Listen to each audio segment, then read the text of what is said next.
Welcome to Wheelock Stadium in Riverside for the Riverside TV Game of the Week. I am Nick Rice, joined alongside Jeff Gorham in a big football game out of the Central Conference where Cerritos comes to town against the team rolling right now in RCC. Well, talk about it. Since RCC lost 2 straight, they have gone on to put up a barrage of numbers offensively and defensively. And if they win tonight, they are the league champs once again. The Tigers have had huge wins in back-to-back weeks against top 15 opponents, and they take on a team in the Falcons that may have some struggles on offense, but they've got a dominant defense. Their defense is really what has held them up. They have the best defense they've had in the last 5 years at Cerritos. They just haven't been able to put the ball in the end zone like they'd like. The only way they're going to have an opportunity to beat the Tigers is they have to stop the passing and offensive barrage of RCC. The 3-4 Cerritos Falcons against the team that has a chance to at least share, if not outright win the league title tonight and clinch a playoff spot, and is coming up next on the Riverside TV Game of the Week. The Riverside County Transportation Commission has partnered with California Operation Lifesaver to educate Riverside County residents about how to be safe around trains and railroad tracks. Here are 3 safety facts you need to know. First, trespassing on train tracks is not only dangerous and can lead to serious injury, it is also illegal. Second, you may not always be able to hear a train coming, which is why it's important to always stay off and away from tracks. And finally, it can take a train up to a mile to come to a complete stop. If an object or person is on the tracks and the train can't stop in time, unfortunately, a collision may occur. Now that you're the expert, you can help us spread the word by sharing these important safety messages with your friends and family. We thank you for practicing rail safety. Riverside TV Game of the Week. Nick Rice and Jeff Gorham, RCC, and Cerritos meet in Week 9 of the regular season. I'll tell you what, I'm excited to call this game. It means a lot. I'll tell you, if Riverside wins tonight, they will be so far a co-league champ, possibly winning it all by themselves after tonight. That means playoffs. That means we could have an opportunity to see RCC repeat as state champs, and it could be right here at Wheelock Stadium. Shoot, repeat as national champions, right? They'd love that. I mean, how wonderful would that be? That would be incredible. But first, of course, the Tigers take on a team in Cerritos. They have 2 common opponents and 2 very similar results, which makes for a fascinating matchup between these 2 schools. Yeah, in fact, Riverside played a very great game against Palomar. The last home game they were here, they put up some big numbers in that game, but Cerritos lost 36-34 on October 30th to this Palomar team. But they did beat El Camino 19-14. And that is another common opponent that Riverside barely took care of last week. About the same exact score. The kickoff is fielded at about the 6-yard line. Elijah Bennett makes a big mistake for the Tigers. That could have been a huge penalty to boost this offense. RCC's pinned deep for their first drive. Yeah, you just got to let that thing go out of bounds. Right. He waited until right before. And then caught it, and then stepped out. So, not a great way to start this ball game if you're head coach Tom Kraft. We've seen him lose here at home. They had that 2-game losing streak, the longest in the tenure of Tom Kraft. But you can't come out soft. You have to come out strong. You can't make mental mistakes just like they did. Jordan Barton to overcome the early mistake is the quarterback for the Tigers, joined by Lawrence Starks to begin the game. Glad you're with us. Nick Rice and Jeff Gorham on the Riverside TV Game of the Week. Barton takes off and the quarterback scrambles to the 12, then lost his helmet, so he may have to leave a play, which is a great time to bring up the quarterback situation. In fact, there's Bud Burney who checks into the game now. Yeah, Bud Burney out of Riverside Poly High Schools started the first 4 games, but then it has been, like you said, Jordan Barton has come in and done an excellent job by just being so efficient with the football. Well, Bud Burney didn't have to move very far in order to play at RCC as Starks spins across the first down marker out to the 15. Burney, a product out of Pauley High School, and Jordan Barton from Damien High School in Laverne are the 2 top signal callers for this football team. And both very good basketball players in high school as well. So, yeah, Bud Burney was an all-league performer at Riverside Poly. He played for Yancey Dodson. He's just a phenomenal athlete, one of the best that Riverside Poly's had in many years. Handoff to Starks. and he is upended just short of the 20-yard line. The tackle is made by Cody Coleman. Basketball season's coming up too, which is such a cool time of the year. Yeah, in fact, RCC started off 3-0. Really? They went up to Ventura this past week, took 3 wins. So Coach Phil Matthews is back in his winning ways as the Tigers start the hoop season. RCC always in the mix in the SCFA in hoops and also in football. Barton shoots it over the middle. It is reeled in by Marquise Ashley, and a big gain, too, for the Tigers. Barton's coming out firing, and the Tigers are across midfield. And another local product there with Ashley out of Norco High School, I believe. You would be correct. Out of the Big 8 League. In fact, this next week, Norco has to play Mater Dei, so I'm sure he's not happy for his former team. They have to go in and play the number 1 ranked team in the nation in Mater Dei High School. Victor Viramontes a couple of years ago was right here out of RCC and then Norco High School before then. So that does bring up a great conversation about exactly what happened this last week. What a Friday night it was. Are you across talking Riverside. high school football? No, I'm talking about the start of the badminton season.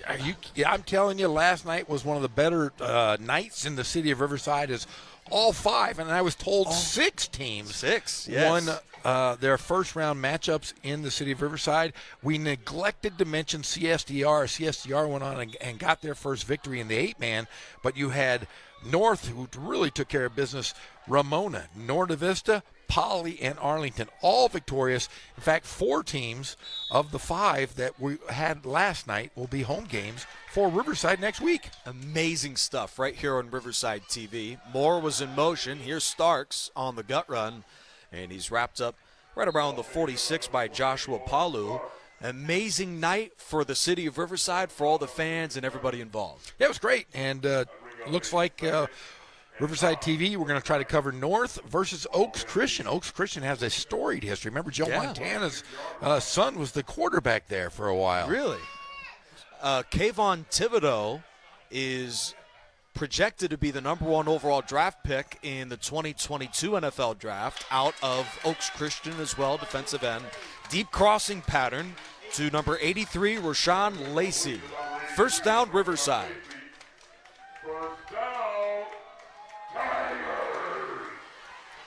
Tigers have come out like gangbusters on a possession that began at their own 6. The playoffs is in the future for Riverside. With a win tonight, they would all but clinch a postseason berth with at least a share of the National Central crown. Flea flicker back to the quarterback, Barton, who shoots it into the end zone. Incomplete, and a late flag has been thrown. Intended for McClure. He was tied down at about the 2. Yeah, great play. Love the flea flicker. A little trickery here to start the ball game. And that's definitely going to be pass interference. Well, I was a bit worried. Yeah, if you watch here, it looks like they got caught up in the legs right before he caught it. It was a double flea flicker. Look at this here in the reception, as we can see. What would you call that, Jeff? A double flea flicker? Double flea flicker? Why not?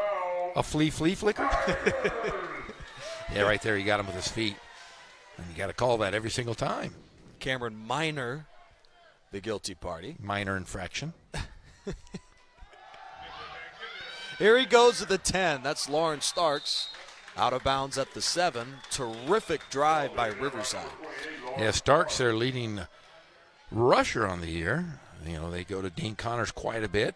But Starks averaging just over 51 yards per ball game. If Dean Connors brings out the lunch pail in his blue collar running, what is Lawrence Starks bringing out? I don't know. He's bringing out the rock star, the pop star mentality. You know, he's very nice. You know, he's like I said, Connors is the lunchbox guy. Make no mistake, there's Starks who dives to the end zone. A first down, but not a touchdown. He is tripped up at the 2. Is the freshman from Fontana, Lawrence Starks. Oh, Barton looked a little emotional. As they go no huddle A drive of 3.5 minutes, and RCC faces first and goal. Starks is in for a Tiger touchdown. And I like what Riverside's doing. We've seen them do this in the past. There's that darn cannon, for gosh sakes. But no, we've seen them come out in games prior to this where they do go no-huddle offense. They try to get that rhythm going early with the offense, and it paid off there as they really just traversed the entire field, did a great job. And that brings in who? Chavez! Woo! Telling you, I'm still waiting for that T-shirt with just Chavez's leg on it. Nobody's reached out to make a T-shirt. Still haven't got my autograph from the guy either. Still haven't gotten your 2019 state championship ring? I'm sure that's coming. It's in the mail. It's yes. You know how it goes. I'd rather have an autograph from Chavez. Really? Yes. Really? Than the carat diamond ring? Yeah, I'm a grown man. Grown men don't wear rings unless it's their wedding ring. Either that or you're a professional poker player. If you watch professional poker real late at night, and I tend to watch those things occasionally. There's always guys with some gaudy rings, and they always look like championship rings. I'm one of those guys, unless you play or coach, I don't think we deserve it. I have a couple of championship rings, though. They just sit in my drawer at home. My kids play with them. How humble of you. I want it, okay? I watched this team win a title, okay? That means something. That means that you watched. It means you didn't sweat at all, except for when you walked up the bleachers to call the games, my friend.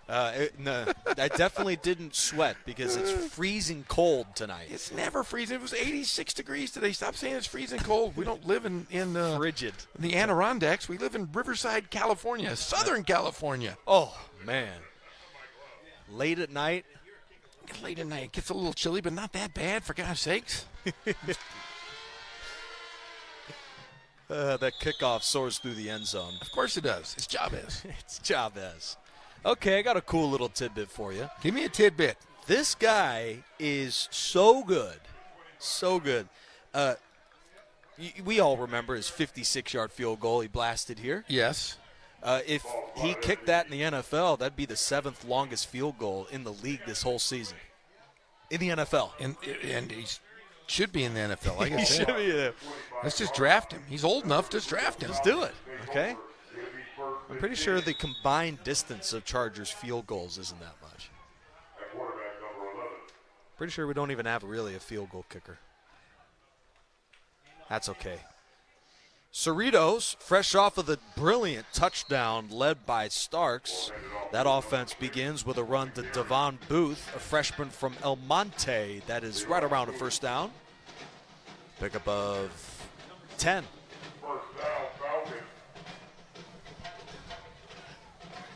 That RCC defense has been solid throughout the year.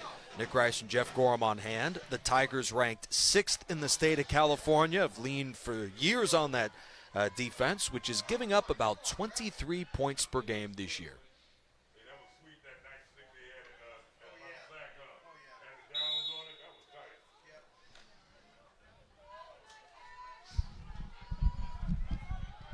The ball spotted about a yard away. The quarterback is Cade McConnell for the Falcons. That's a first down run for Booth on a pickup of 3. Cade McConnell's a freshman from Los Alamitos High School, just across the way in Southern California. And quarterback's a team in the Falcons that is in a must-win situation out of the National Central League. They're 3-4 this year, 2-1 of the conference, and playing well. I mean, this would actually, this would help them if they could take care of Riverside. They would tie them in that same spot. Yeah. In the National Central Conference. Too many acronyms, my friend. That's right. The gut run to Jaylon Manning. I'm assuming no relation. The Manning brothers? Is that what you just implied, that they were related to the Manning brothers? I thought some may be confused. I just wanted to point it out. Confused. Peyton, Eli, and Danielle Manning. Those are the 3 Mannings. Good. Thanks. Whatever. Thanks for telling me the 3 Manning brothers' names. Oh, Archie, not Danielle. Danielle? They have a sister named Danielle? No, he's a... Archie was the dad. There's 3 brothers. And there's the quarterback who's a senior now or a junior. Oh, yeah, he's rocking it right now. Who is that third guy? It's the third brother, the guy that didn't play in the NFL. That doesn't really matter. we know matter. Archie the dad. We know Eli, and who's the other Manny? And the guy that. There you go. McConnell across the first down. That's a scramble of about 9. Now, we've seen Riverside in the last couple games we've covered. They've really shored up their defense. They can't be happy with the way they've started tonight. If they've already given up 3 first downs. And for RCC, a team that lost 2 All-Americans on defense from that championship year, and we spoke to Kraft and also the coaching staff, and this was a challenging season for them. Of course, the entire league, but this is a club that does depend on quite a few bounce backs. Booth on the run gets tripped up at the line, and they just didn't have that sort of bounce back talent that they typically bring in for every year. Yeah, COVID has been horrible on everybody. And, looking at the transfer portal, it was the largest that the NCAA's ever had. A lot of guys just sat out thinking that they would hop on with other D1 programs. So there's a lot of players that played at the D1 ranks that aren't even playing anything this year. They're sitting at home. What? No way. Yes.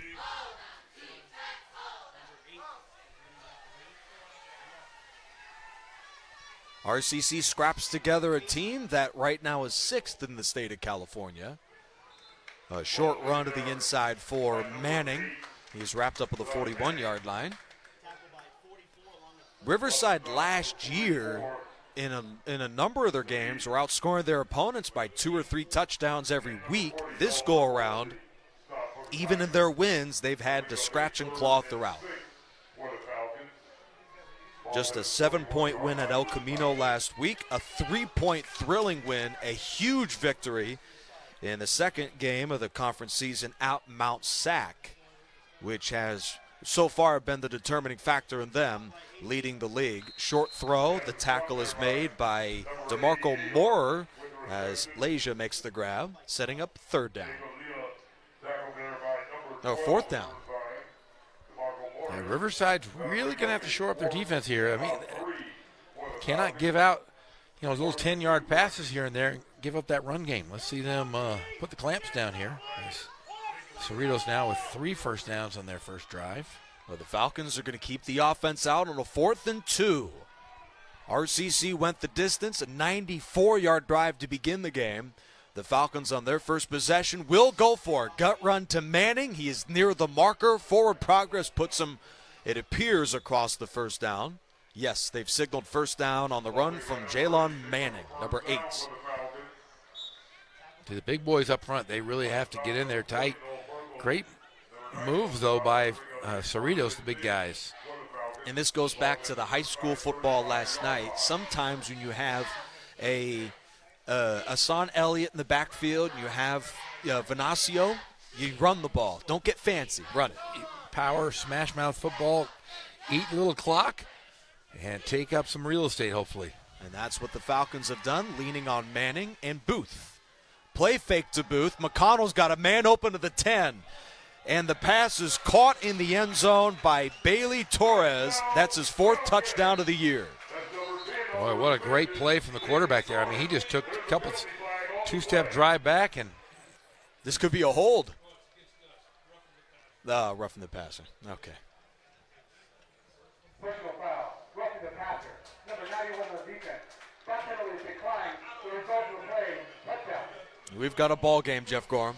Yeah, like I said, a great pass just over the top. They really tested the second level of that secondary. Bailey Torres from Cerritos. Going for 2 here. He's had a terrific year as Torres with nearly 500 yards receiving. And they fake out us in the booth. Well, I guess they could still go for 2. We've already seen a flea flicker. Extra point is good. And that ties the game at 7. So just a three-step drop back. I mean, he knew exactly where he was going. He went straight over the top. Yeah, the RCC secondary must have bit on the play, and I'm sure that's, if you're the coaching staff, what are you talking about with the secondary? Hey, you got to talk, guys. Got to be verbal out there. There's 2 receivers and 3 defenders. We got to find somebody who we're going to guard. You got to talk. That's what you used to do when you were a legendary point guard in high school and college. Talk. You got to talk. You got to be vocal. Like I said, you got three defenders versus 2 receivers. You have to make decisions, and nobody looked like they made a decision there. Is extended to the next play. 15 yards.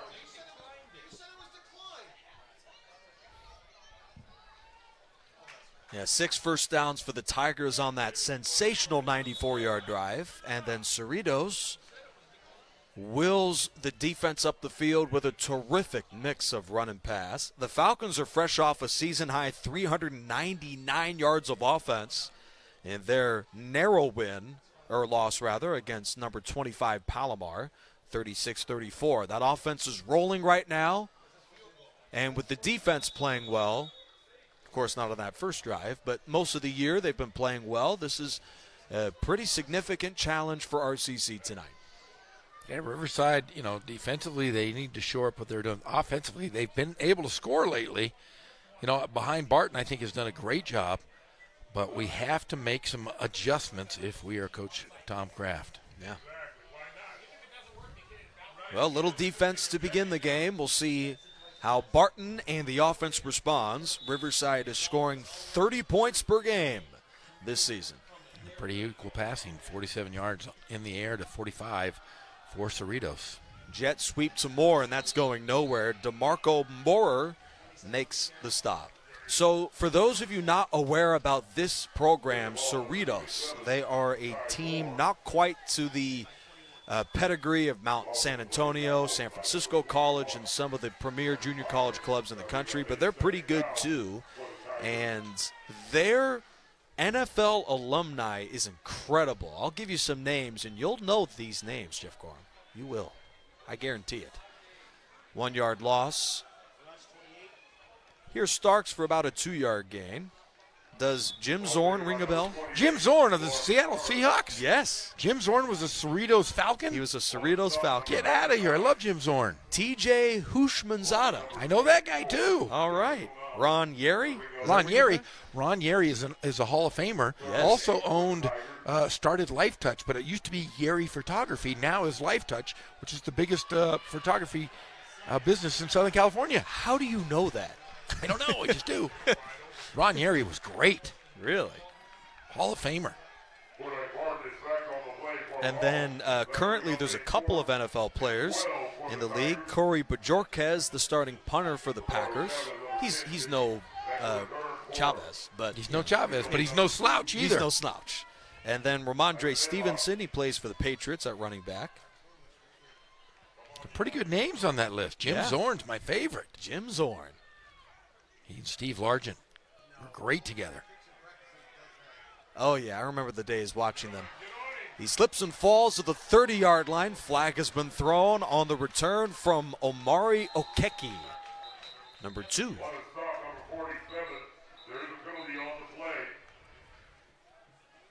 Those were the days in the 1980s. I remember watching Zorn and Largent all over the place. You weren't even born in the 80s. Knock it off. Stop making it sound like you're in your 40s. You're like in your teens still. You didn't see Jim Zorn and Steve Largent. You heard stories about him. Knock it off in the 80s. I most certainly will not knock it off. You can't. You didn't see any of those guys. You heard about them. That's right. In dreams. Lock in the back. Cerritos.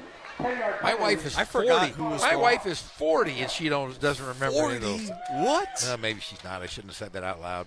She's not watching. Did you? You asked her to watch. Did you give her your birth certificate, or did you say you're 40 as well? No, she knows. I did fib to her, though, before I got married. She said she wouldn't date anybody that was 40, and I had just turned 40. But here we go. I won't date anyone who went to Ramona High School. I just won't do it. That's a gain of 4. No, are you kidding me? She's a Canyon Springs girl. Nice. You know, what does make me a little depressed is that for as great as Arlington is, of course, and they proved it on Friday, what is a bit of a bummer is that King didn't make it to the playoffs and Hillcrest. Those teams were ranked relatively high. Yeah, they just The didn't City get that Riverside. automatic qualifier this year. That's what makes it very tough. Yeah. 2nd down and 6. Play fake from McConnell. TJ Patu is on the coverage. Comeback route. Reeled in by Luca Caldarella, a freshman from Valley Christian High School. He went there last year. That's right. They played last night against Ramona High School. You called the game. Yeah, great game.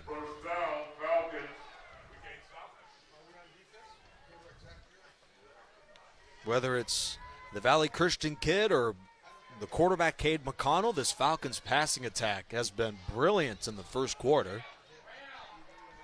And with just over 3 minutes to play in the period, the Tigers and Falcons are locked up at 7. This is the 3rd string running back for Cerritos on the inside, Penieli Loago.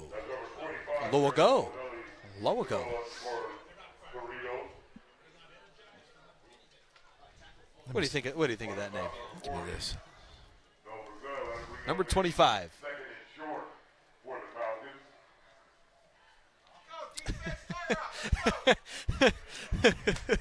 All right, cool. There you go. He's number 25. Falcons face 2nd and short. Play fake to Manning. There is the kid from La Mirada. Loago sounds fine. Catch for no gain.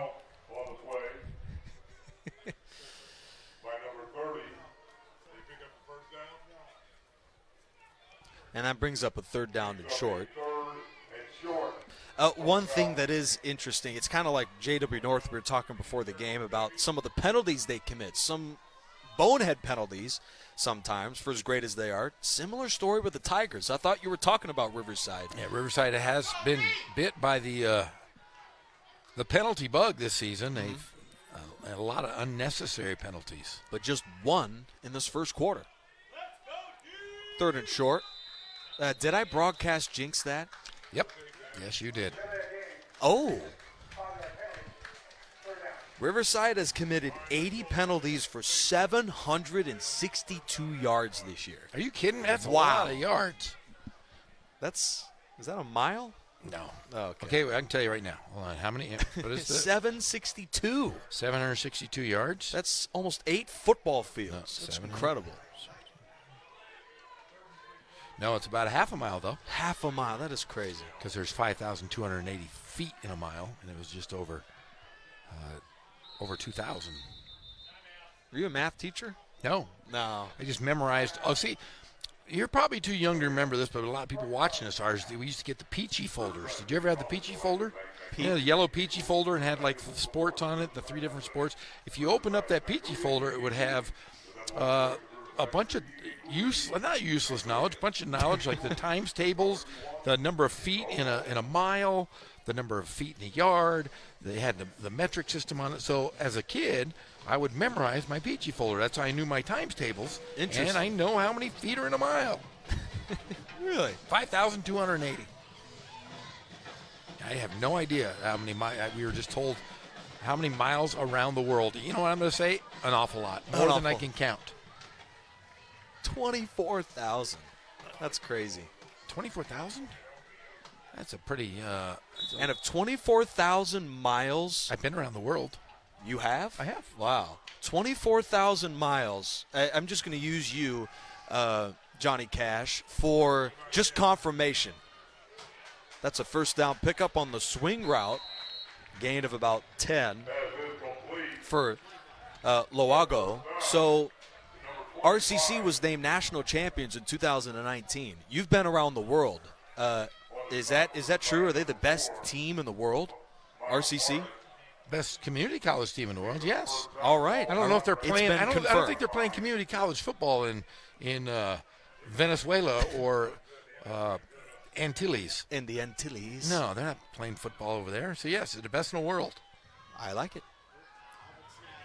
McConnell gets drilled for a loss. RCC supplied the blitz, and Travis Johnson brings him down. Yeah, Johnson, Number 96. really quick there. Or was it The replay. DePorres Schletti? Delaney on the stop for Riverside. Brings up a 2nd and 15. That was a how do you do? How do you do? Nice to meet you. McConnell's only been sacked 6 times the entire season coming into tonight, so that's a rare sack given up for Cerritos. 2nd and 15, a check down to Leja, the tight end. And RCC read that one quickly. Moore, the freshman from Pasadena, makes the stop, number 12. Huge hit. That's a highlight film for him. That's the defense we're used to seeing here at RCC. Now, Cerritos went 75 yards in about 4 minutes on that previous drive. The Falcons, as an offense, have struggled, as mentioned, most of the year. But they are effective on 3rd downs and are 2 for 3 in this first quarter. 40% on the year. McConnell looks to his left. He's got a man open. He shoots it deep for Smith. There's no flag on the field with a coverage by Keithan Gooden. And Incomplete. They tried that same play they got the touchdown on earlier, except they go out of the Oh, shotgun. a very late flag. Just got tossed. Did he throw a flag after the damn play? You gotta be kidding. Let's see if they call.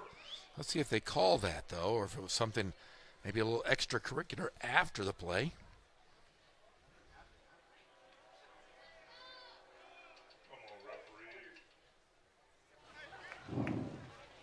We have 2 fouls on the play. Chop block on Cerritos. Pass interference on Riverside. Those penalties will offset. Replay the down. Throw down. Interesting. That flag was thrown at least 5 seconds late. Yeah, that was 2 offsetting penalties. So, nope, nothing gained on that one. Nothing happened. Nothing, like it didn't exist. Wow. All right.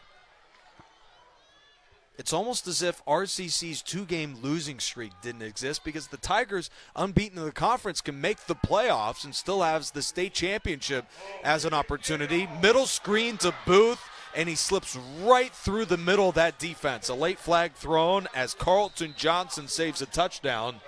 A perfect play call to the RCC blitz. I think that's going to be another personal foul. I think they're going to call a horse collar. Let's see. On the stop, number 1 for Riverside. See how he's tackled here. On the play. Personal foul. Horse collar on the defense. There's the horse collar. At the half the distance. By rule, automatic first down. He can't grab him from behind and All right. grab him through his neck, basically. That should wrap up the first quarter. And indeed, that'll be the case. End of the first with RCC and Cerritos locked up at 7. Ladies and gentlemen, that's the end of the first quarter of play. The Riverside City College Tigers. The Tigers began the game with a sensational 94-yard, 3-minute, and 48-second drive, led largely by the quarterback, Jordan Barton, but Lawrence Starks caps it off with the touchdown. The freshman scores his 4th of the year. Then Cerritos receives the kickoff, and they march 75 yards in about 4 minutes, and Cade McConnell off the play fake heaves it to Bailey Torres, number 10, for a long-distance score to tie the game. Tigers punted. Falcons have marched inside the red zone, and at the end of 1, we're tied at 7. Yeah, and I'll tell you what, Riverside cannot be happy with this defensive stance that they've on this drive by itself here, because they're going to give an opportunity for Cerritos to really, get it within the red zone and make a shot here in the end zone. So speaking of your words, not mine, pointless math stats that you gave me earlier. Yes. So Cerritos, they've got a pretty interesting head coach. Dean Grossfeld used to play quarterback at Utah State. 13 years as their old coordinator, and now a head coach. Does that matter at all? No, it's great. Oh, it is? Yeah, Okay. it's wonderful. All right. It's a all great right. stat. Really? Cool. Jet sweep to Bailey Torres. He is hit hard of the pylon and marked out of the 1. Yeah, what a shot here he took. If you want useless stats, come to Riverside TV. We got you covered. All right, tonight. We got some cool stats. Yeah, coach played for the Aggies of Utah State. Ooh. That's a good program for football. Right. Falcons have racked up nearly 150 yards of offense in about 15 and a half minutes of football. McConnell hands inside to Manning. There's a play at the goal line, and the Tigers may have stuffed him at the 1 foot line. Indeed, that's the case. Here's the replay. Let's see if they get across that.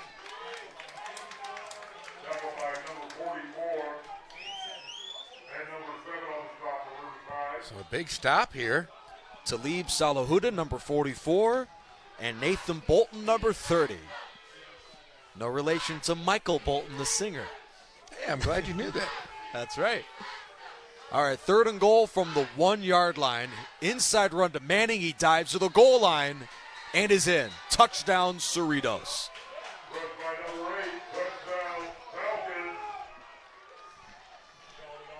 Do I know who Michael Bolton is? No. You remember, he's a fine singer. Yeah. So Riverside really kind of giving it up to this Falcon team. Cerritos now with 7 first downs on the evening. Let's see if they go for 2 again. Nope, they're going to fake us out again. Yeah. Those dang Falcons. Just as the Tigers were roaming the city of Riverside, Falcons were hovering all over the city of Cerritos, weren't they? They're still around. Oh. Falcons everywhere. Extra point is good by Maz Bajorquez. I wonder if there's any relation to Corey Bajorquez, who's now the punter for the Packers. There's got to be.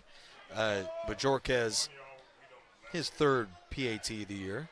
So I want to say his brother probably is the guy that played here, correct? yeah. Yes, I don't think, and he's a kicker. Yeah. I don't honestly. Let's use logic here, Nick Rice. The kid's name is Bajorquez. There's the Packer kicker who played at Cerritos named Bajorquez. You know, I'm going to venture to say that they're probably related because I've only heard of one Bajorquez in my entire life. Now there's 2 in one spot. So common sense will tell me that Bajorquez is probably related to him. Probably brothers. Man, it's amazing. They have Peyton Manning's brother here and everybody. Oh, my gosh. Nick Rice and Jeff Gorham. That kickoff sails out of bounds. It's not so much the mistake you make early in a game. It's how you respond to that mistake. And they did just that. Remember, that was the first play of the game. That was a mistake right there. Just let it go out of bounds. Mm-hmm. Let's go to the 25 and start it over. So speaking of Bajorquez and the NFL tandems, Ramondre Stevenson used to play at Cerritos. One day against Long Beach in 2018, he had a 339-yard rushing performance. That's crazy. 339. Who did this? Ramondre Stevenson, the running back before Manning took over. Where's he now? Patriots, backup. Oh, he's the backup for the Patriots? Yeah. I don't Damien Harris is their starter? I don't know. That's a pretty good that's a good stat. All right, cool. They have 15 NFL players now or former, and I brought up a couple names. In fact, I'm sure you recognize some of these other ones. I'll bring over my handy dandy.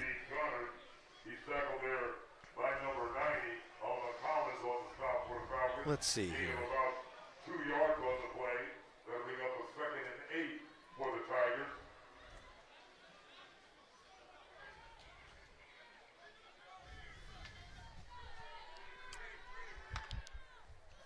Second down and 8.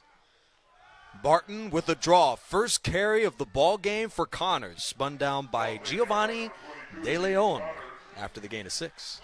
Yeah, Connors, the second back that favorite of the Tigers. And there's Connors again. Looks like he's held up, and they're not going to get that first down. The blue-collar man, Dean Connors, freshman from Murrieta, California. They go with the 2 running back system, Starks and Connors. It's a change of pace between the 2 backs, and it's worked for them most of the season, but 3 straight runs for the Tigers. They orchestrate a drive that goes just a yard short of the first down. And while that is a tough break, RCC brings out Chavez for the punts. It wobbles on the hash to the 20 and is taken by Kiki just short of the 15. And Omario Kiki is taken down at around the 10. Let's get that alumni up there. Yeah, it took a little while. Nick Rice and Jeff Gorham here on the Riverside TV Game of the Week. Yeah, so far it's been all Cerritos. Cerritos with 152 yards to 86 on Riverside. They've got 8 first downs to 6 for Riverside, and they just have dominated here in the first half. All right, so this guy played for the Niners, since you're familiar with kickers. Ray Wersching. Does that name ring a bell? Nope. Broderick Thompson. Nope. Herb Welch. No, I know Herb, but I don't know Herb Welsh. Herb Welch. Elijah Penny. No. No. All right, well. You name the big ones. You name the big ones. Ron Yeri, Jim Zorn. TJ Hushmazoo. Hushmanzada, those are all big names. Hey, that's incredible.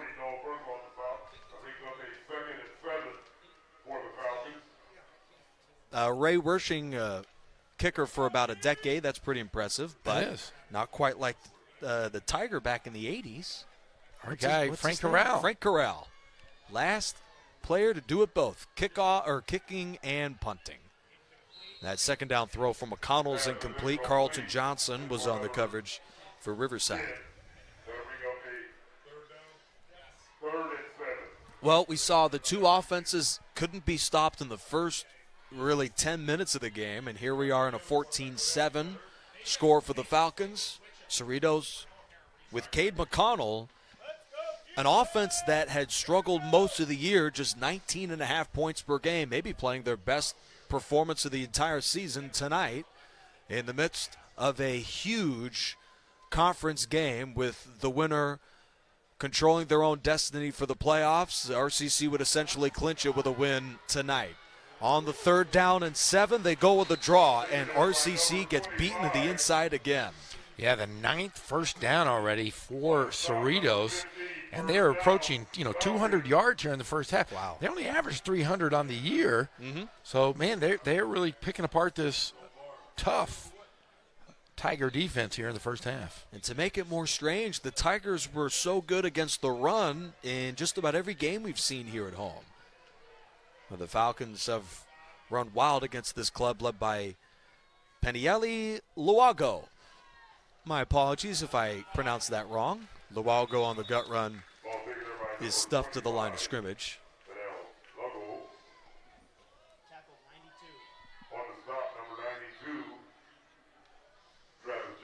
So with about 10:49 remaining in the second quarter, Cerritos is up 14-7.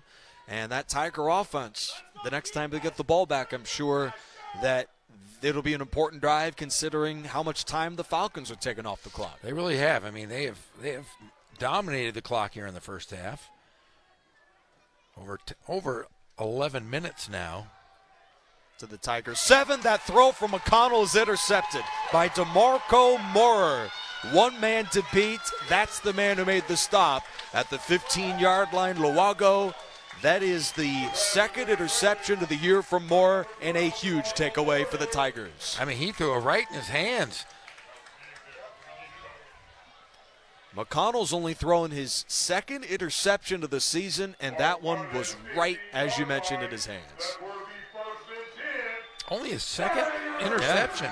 The freshman quarterback. That's a pretty impressive stat as well there, buddy. All right. You're filling my head with great stats. Appreciate it. Did you know Squid Game was the #1 rated show this last month? I don't care. Don't care. All right. Back to the real stuff. Draw. Thomas Kinslow, a sophomore from Eastvale, California, is the third running back on display tonight. I watched the first episode. It was too You bloody did? for me.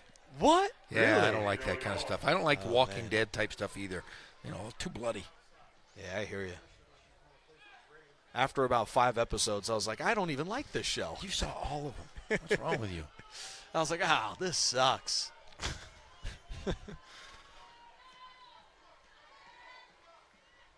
Barton on a 3-step drop, gets rid of it quickly. He finds number 4, Jawan Tucker, in the flat. And the freshman from Los Angeles is spilled inside the 10. We had talked about the Tigers needing a big play, and they got it with a Moore interception a moment ago. Let's see if they can convert, though, and get 7 in. Or 6 in, I should say, and tie this ball game up with Chavez. Yeah. Riverside's defense has been terrific this year with 15 takeaways now. That's how they're winning football games over the last month. Third and about 3. Barton off the 3-step drop, fires to the corner of the end zone. A big paw on the ball from number 23, DeMario King. Incomplete. Yeah, Kane just puts his hand in, gets his hand in the passing lane. Perfect defensive play from the Falcons. That's a tough throw. I mean, you're going to have to throw between 4 guys, 1-on-4. Tough throw. Chavez! Yes. Is this a tough field goal? No, this is Chavez. This is like A layup. drinking water, making a layup. 26 yards away. It's good. Easy peasy. So on PATs and field goals, he is 40 for 42. He's missed 2? He's missed 2 field goals. They must have been like 70-yarders. 85-yarders in the wind. Hail was coming down here at Riverside. Must have been. Out of Valley View High School. How often do they bring in a juggernaut like that out of Valley View? Oh, they had the quarterback 2 years ago, Barledge. Oh, really? Jacob Barledge was All right, cool. his dad, Dan Barledge, is on the coaching staff at RCC. Really? He was at Valley View. Interesting. By the way, bottom ticker, time of possession, Cerritos 12, Riverside 7. Wow. Minutes. 12 and a half minutes. Long time. Yeah. Great game plan by the Falcons. Cerritos, about a hour drive, given the traffic, maybe a 2-hour drive, due west on the 91 from here in Riverside. In fact, Cerritos is literally across the street from Valley Christian High School, so maybe they went on the bus together on Friday. Valley Christian to Ramona, RCC, I don't know. Do you think they went on a big bus? A big, large bus? Yes, they did. And Maz Bajorquez and Corey Bajorquez was like, hi, do I know you? The Bajorquez brothers. Yeah, they do. Okay, all right. My favorite These is football games are like 3.5 hours. Enjoy them. Yeah. Nick Rice, Jeff Gorham here, Riverside TV. From the 25. New quarterback in the game for Cerritos, Jordan Simpson, freshman from Cerritos. That was a handoff for Simpson. He's heralded from Gar High School, 6'3", 225. Well, it didn't take long for the coaching staff to say, we've seen enough, and went with a change. Simpson's completing 49% of his throws this year, just under 400 yards, 6 touchdowns to 2 picks. His number is not half bad. Second and short, play fake, first throw of the game. Simpson shoots it deep on a double move for Torres. Johnson was beat by just a step, but it's incomplete.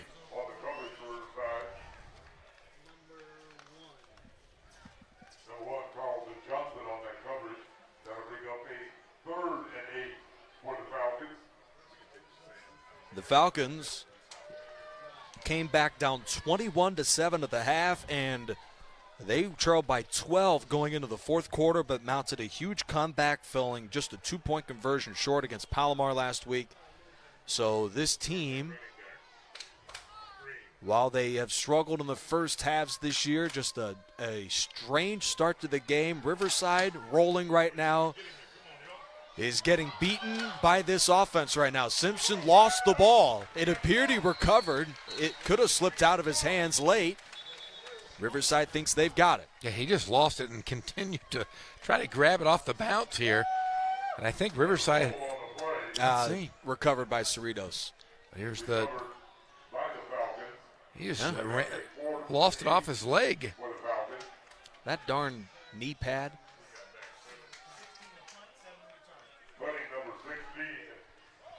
Abraham Delgadillo is out to punt. 36 yards per punt this year with a long of 60 for the freshman out of Cerritos.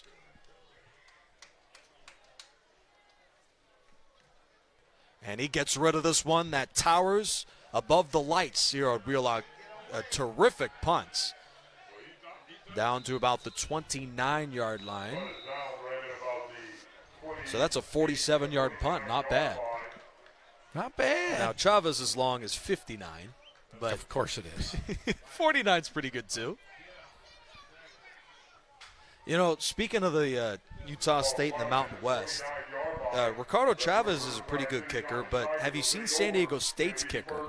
He might win the Lou Groza Award. He's really good. Really good. He had an 82-yard punt earlier this year. 82 yards? 82, yeah. He's going to win the Lou Groza Award? Didn't we give out the Lou Groza Award? Oh, man, that's right. Who did you do that last night for JW North? We did not. Ah, dang it.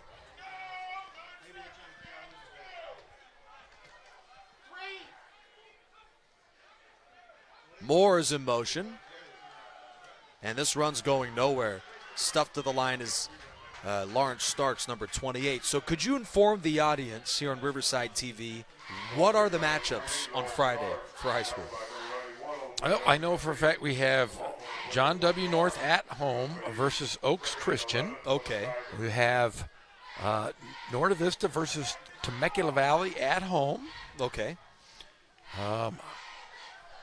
We have Ramona playing Martin. Serrano on the road. I do not know who Poly is playing or Arlington. I gotcha. All right, Arlington is at Heritage Christian.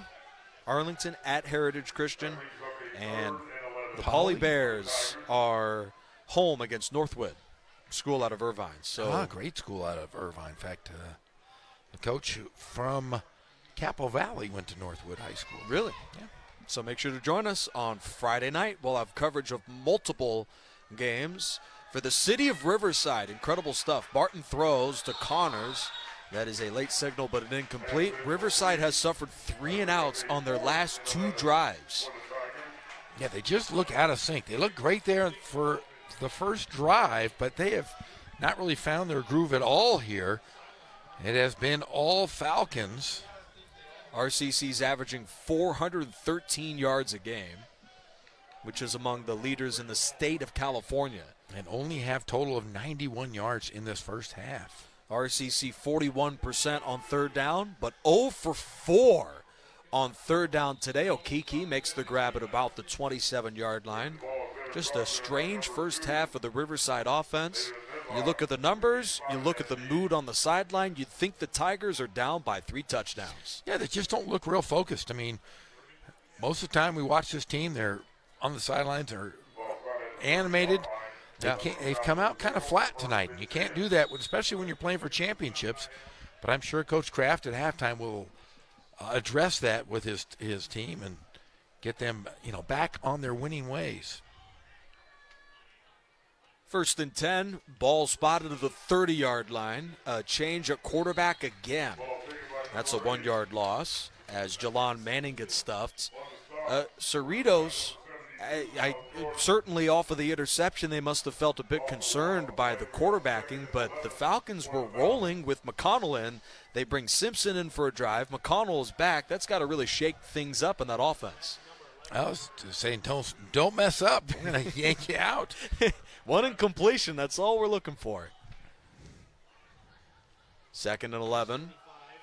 Number 25, Penelli Luguago something like that. That's a gain of about 3. Moore and Gooden combined for the tackle. So you work for UCR doing games for the Highlanders. I'm sure there's plenty of names even tougher than this guy. Penieli Luago. Sounds good to me. All right, sounds good to me too.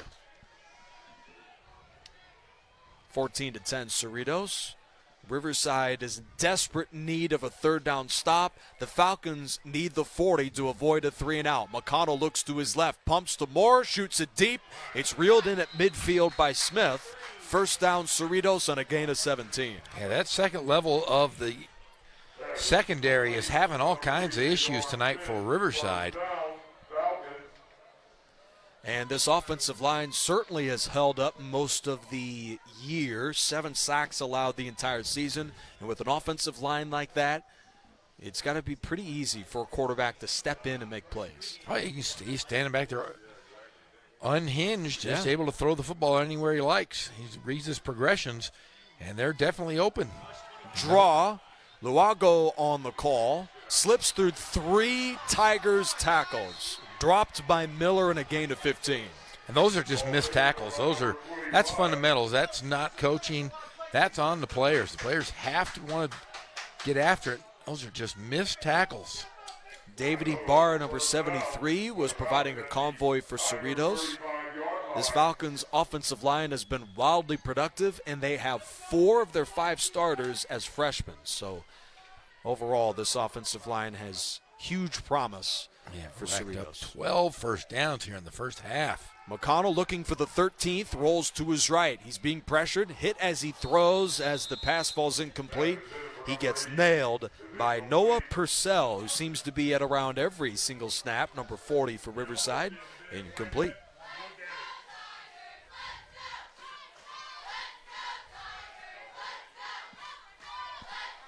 Relatively quick first half. Yeah.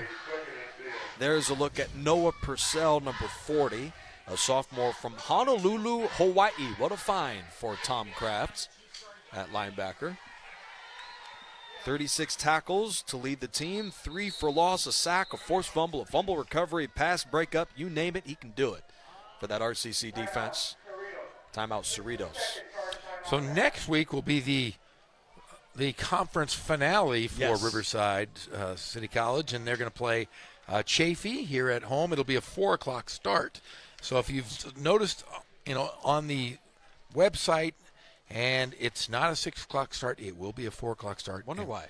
And we will be here We will be here. for the big game. Bright and early at 4 p.m. Okay.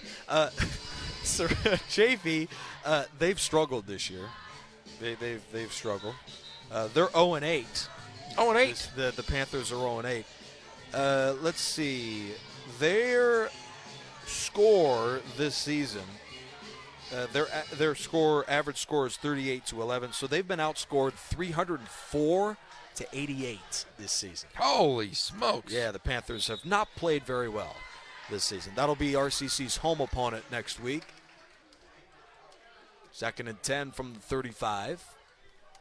Out of the pistol, the Falcons freshman Devon Booth lines up a few yards behind McConnell, looks right and shoots it to his right on a slant. Luca Caldarella, freshman, couldn't hang on, a bit behind him from McConnell.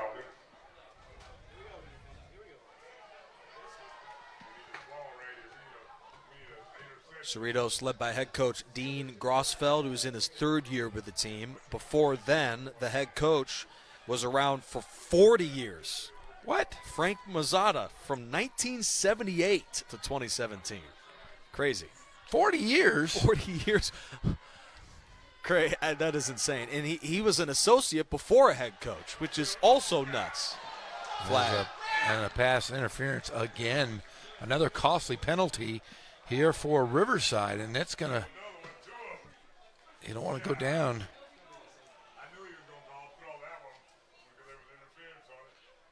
Two scores here before half. That'll put Cerritos right around the red zone.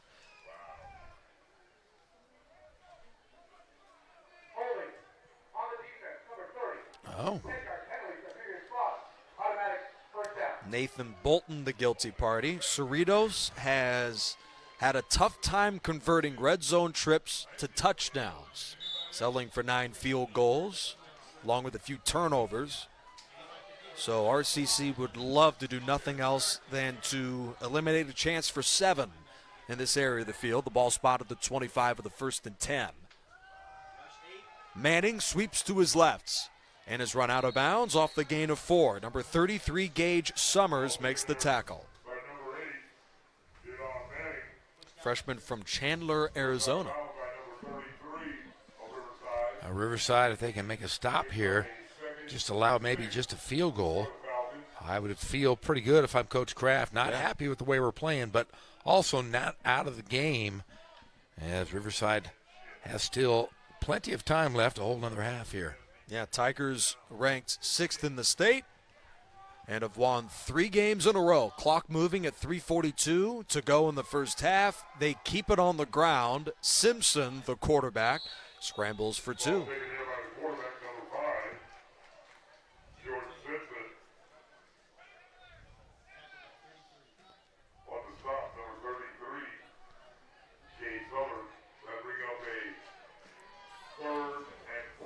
Just a frustrating first half, Jeff. And they're still they brought in another quarterback again. Yeah. Rotating every play. Well, they only have 2 on the roster, so unless they bring in Bajorquez, I'm pretty sure that those will be the only 2.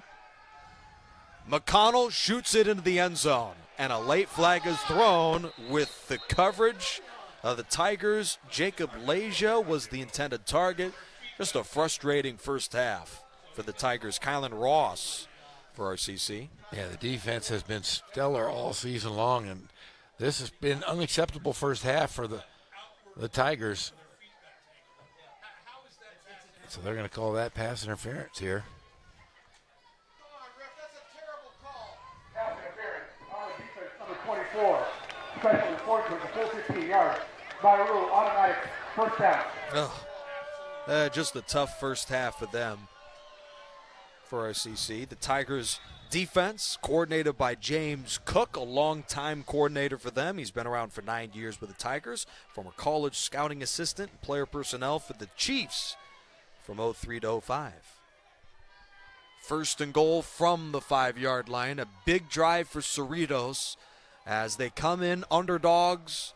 Are about an hour away from the Orange County area. And Cerritos has made a statement in this first half. Timeout called that could have been a delay of game. Yeah, timeout. And Cerritos is just a 1-2 team this year on the road. Lost at Allen Hancock, lost at East Los Angeles, and their one road win was by 5.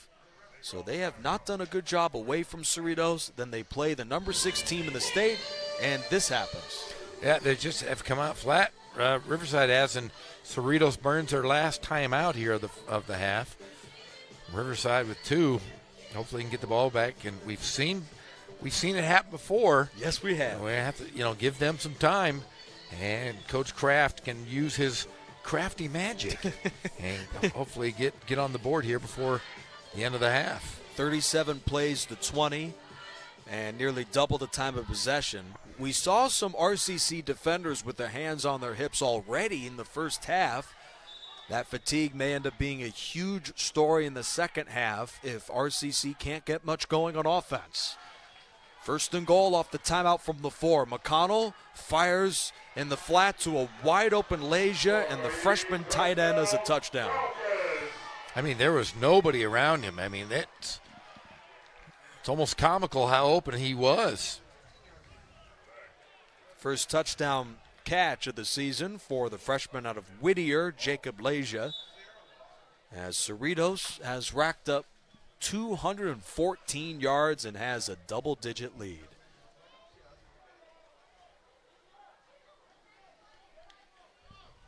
They have been dominant in this first half. It's good. Falcons up 21-10.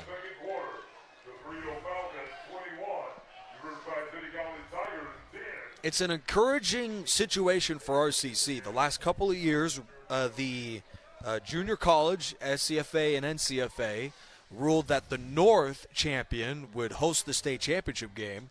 This year, the South is the side that will host the state title game. So if RCC runs the playoff table, they will host the state championship, which is a huge moment for this program. While they've won a couple state titles, it'd be great to host in 2021. Yes, it would. But we watched that last replay. It was man-to-man coverage, and they crossed. They probably should have jumped and not switched. Instead, they stuck on one man wide open for number 88, Jacob Leahy. Riverside had 79 yards of offense on that first drive. That drive of 3 minutes and 49 seconds. Great return out to the 29-yard line by Elijah Bennett, number 5. Out to the 29 for Riverside. The Tigers, over the last 20 minutes, have 12 yards. Yeah, it's just, I mean, it hasn't been great for the Tigers here at all as of, like you said, after that first drive. Just, they've given up 214 yards to a team that averages 300. So they're close to getting their average here in the first half. Wow. They've got to cut that down here in the second. Riverside would love to put up points on this drive, as the Tigers will kick off to Cerritos to begin the second half. Gut run to Lawrence Starks. How do you feel about the Tigers continuing to feature the running game? Down by 11. Seems as though they've been run heavy. Second down. Slant. Dropped by Moore. Yeah, they're just not seeming to be in sync at any facet of the football game right now. That ball was thrown a little bit behind, it looks like. Yeah, DeMario King was on the coverage. Play fake. Barton throws a back shoulder pass. Sensational catch on the boundary by Tucker. First down, Riverside. And the problem, I want to say this, the defense, the big boys up front for Cerritos really shoving the offensive line of Riverside. And you look, as Barton has really been on his heels for most of the evening. He's being rushed almost at every play. Highly decorated product out of Narbonne High School, Jawan Tucker with the play. Drop at the 32. Ashley was open, and maybe, if that was in stride, he scores a touchdown. And that ball was tipped. Yeah.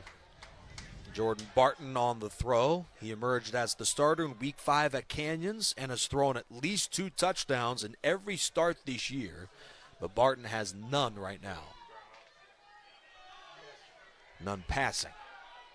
Second down from just short of midfield. Play fake to Starks. He scans the field. Great protection, and he flips it deep to Tucker. He's got it to the 30 and gallops to about the 20. First down, Riverside, and a gain of 32. We talked about that. If you give Kraft time to put the ball in the end zone, I mean, he's done it pretty quickly here. Yeah. Jordan Barton with that throw. He eclipses 1,000 yards passing in the 2021 season. First down from the 20. That throw so long, the chain gang doesn't have a chance to collect. Starks on the gut run, needs one man to beat to the 10. That's the man who saves the touchdown. Tripped up by Lopez. First and goal, Riverside.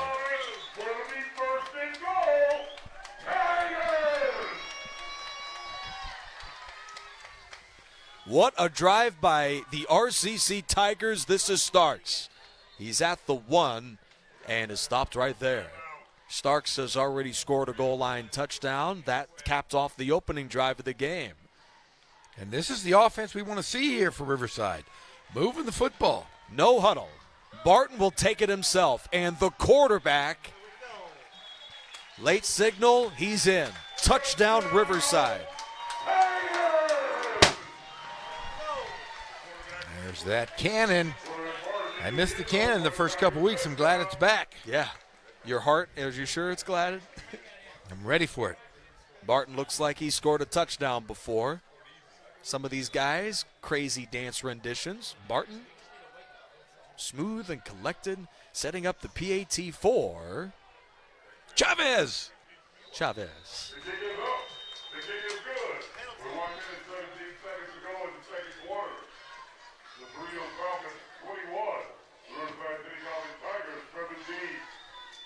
Let's check out what this flag is all about.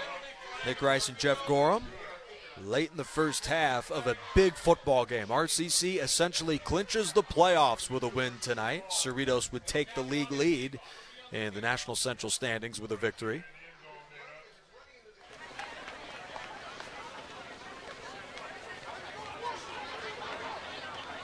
Running into the kicker. That penalty declined. Oh, we can't Point after have zero. that. Nobody put. Dude, it's like nobody puts baby in a corner in the old Dirty Dancing movie. Did you ever see Dirty Dancing? Oh, yeah, I remember that. Okay, yeah, sure you did. Okay, but yeah, nobody puts Chavez in the corner. No, puts no. their hands on Chavez. Chavez would do nothing to you. No, we're gonna do something to anybody that messes with Chavez. That's right. I'm gonna have to go down there. I'm 6'8", 270. I bet I can take care of some business. You leave Chavez alone, buddy. 6'8". Tallest guy on the RCC roster is 6'5". Ah, I got him.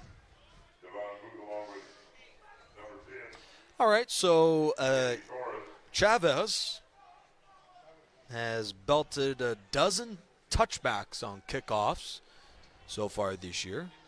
Let's see if he can do it again. Oh, of course. It's a baker's dozen now. That's a big. Oh, is that what it is? Yes. Just a throwaway. No, it's a baker's dozen. A baker's dozen is a 13. 13? Interesting. So RCC, we saw them a few times this year in Riverside TV. The Tigers, in their first home game, won against Saddleback 20-19, and then the next week against Golden West, they were rolling, and then they got just crushed, 37-20 to Golden West. 2-game losing streak going into the bye. And the Tigers, while it's been a dramatic season, it seems as though they are playing a little better than they did going into that bye week. Short gain from Booth and out of bounds. But RCC has faced a tough challenge tonight, the likes we haven't really seen in about a month and a half. Yeah, I mean, since that 2-game losing streak, like I said, the longest in Coach Kraft's tenure here at RCC, they seem to be on a roll. I mean, we've seen them here at home, and they've done a great job. And let's see if they can pick it up here in the second half. The RCC were fresh off of the bye, wallops Palomar. They had a top 10 win at Mount Sac, 28-25, as they beat their bitter rivals. Then last week, they took care of number 15 El Camino, 34-27. Big hits, out to the 32. Riverside has 2 timeouts remaining. Tom Kraft knows it, and they burn the seconds. Let's check out that hit again. Oh, man. Looked like he ran into an invisible wall. Right. Tom Kraft has been very successful anywhere he coaches, but especially at home. Tigers at home are 59-3 at home. 59-3 under Tom Kraft? Yeah, 59-3. One of those losses on Riverside TV earlier this year. How sad. That was the first time I've ever seen him lose, it seemed like. Right. DeMarco Moore was the one who made the stop for RCC. Tigers get the ball back if they force a third down stop. Out of timeouts with 40 seconds. Do you go for it? I'd go for it. Why not? Why Get not? the ball back. 3rd and 4. With Cerritos up 21-17. Falcons return the opening kickoff of the third quarter. So this is a big moment. Riverside has just one high safety. You certainly would hate to give up anything deep. Stretch to the left, and Moore is the one who brings down Loago of Cerritos. Well, you're given a lot of time here for Riverside to score here. I mean, that could be, start off with a disastrous half and finish strong and take the lead going into halftime would be a great momentum changer. And final timeout used in a 4-point football game, so this could be a huge turnaround if they could figure out a way to score points. And for the Tigers, what are you looking at? Maybe only the 40-yard line's all they need for points? Yeah, Chavez. That's right. So RCC has settled for 3 punts in this first half. The Falcons will try their second. Abraham Delgadillo out of Cerritos. The freshman is out for the punt of Gar High School.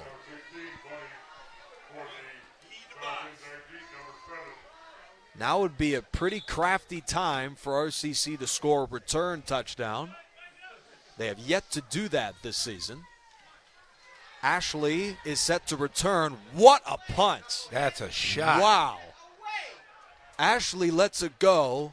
That is down to the 3, 72 yards for Delgadillo. Wow. Delgadillo, my gosh. I might have to just start saying Delgadillo instead of Chavez. Man, what a punt. That was fun, but no way. Yeah, we're not doing that. So do you knee it here or run the ball? Or do you dare to take a chance? Take a chance. Why not? All right. Interesting.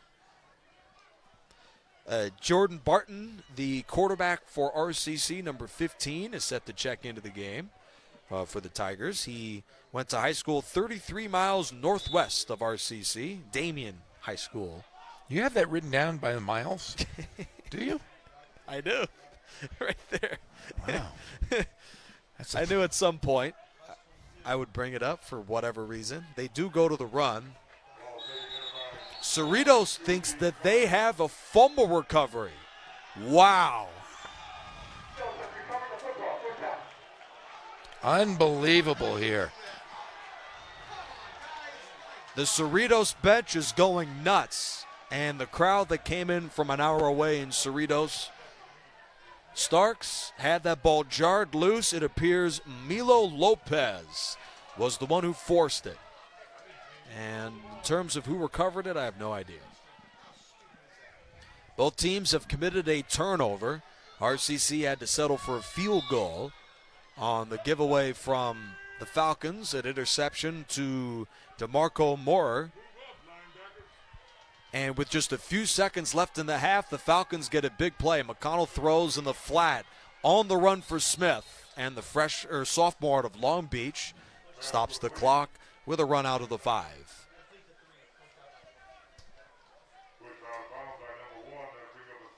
Carlton Johnson to shove him out. This is the sort of game, Jeff Gorham, that will make your heart turn. Yeah, it's definitely doing something to my heart. Something, isn't it? Every time you think one team has the momentum, a play like that swings it right back in favor of the Falcons. McConnell shoots it into the end zone. That is an interception in the corner and a touchback. Gooden. The defense saves them again.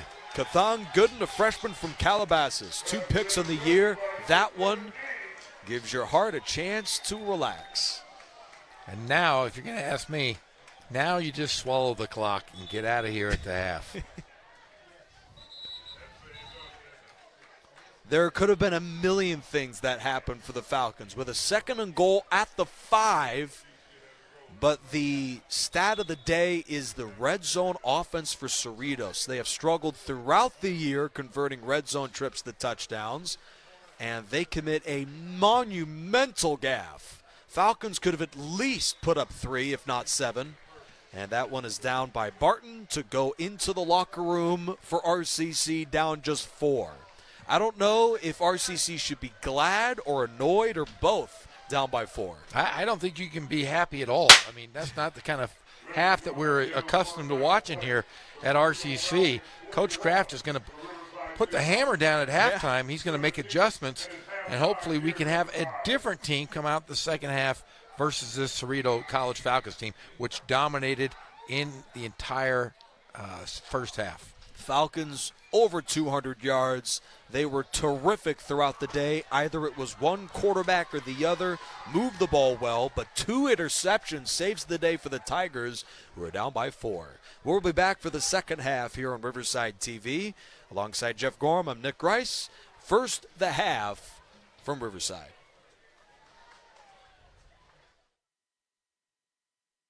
Engine 1 AMR, respond with RPD for a traffic accident with injuries. In 1234 Main, cross of Columbia, 2 vehicles involved.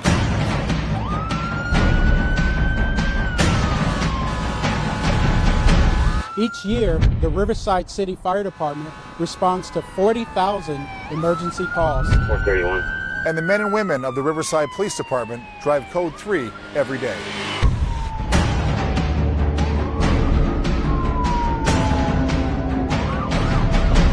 We need your help so you know what to do when you see emergency vehicles. Pull to the right. Pull to the right. Pull to the right.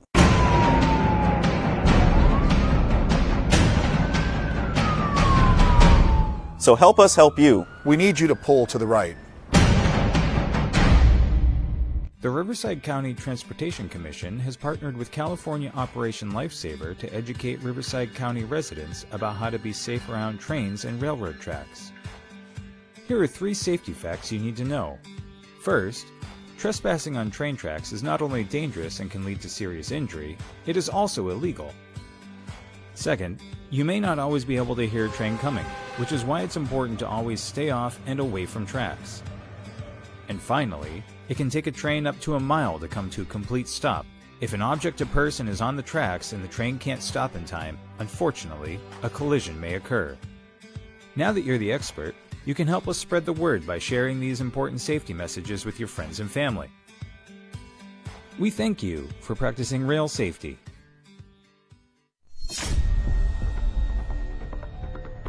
We are proud of the Riverside Police Department's tradition of integrity, service, and excellence. RPD officers are disciplined, well-trained professionals who always lean forward to make our community safer and more livable. We are always looking for mature, educated men and women who want to apply their courage and judgment to serve the people of Riverside. If that's who you are, we want to talk to you.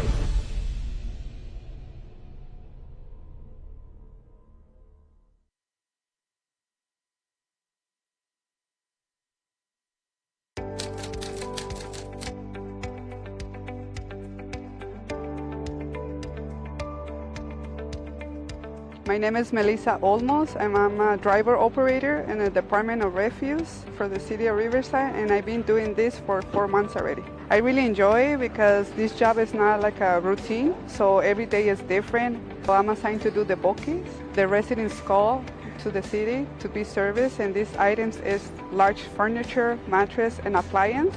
The residents, they have 2 times a year, and these items, I put it in the back of the packer, and the packer crashes and compact these items so I can take it to the dump. My favorite part of the job is driving the truck. Since I was younger, my dream was to be a driver. And now that the City of Riverside gave me this opportunity, I really enjoy it. I'm really proud of what I do because when I go to the residents' houses, I see the faces, they're happy because we're picking up the items they don't want anymore.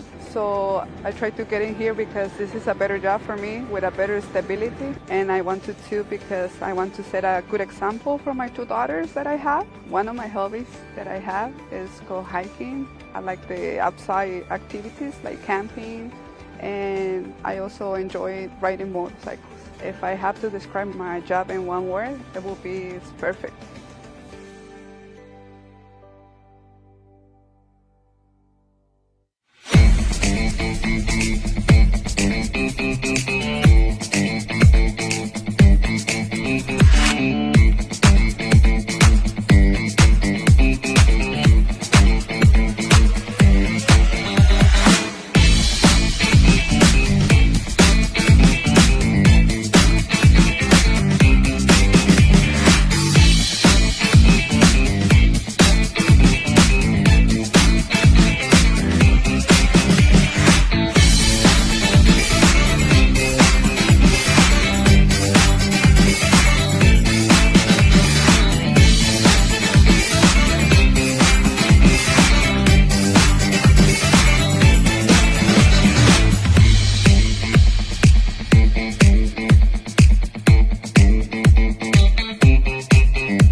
Today is our very first building of a Little Free Pantry.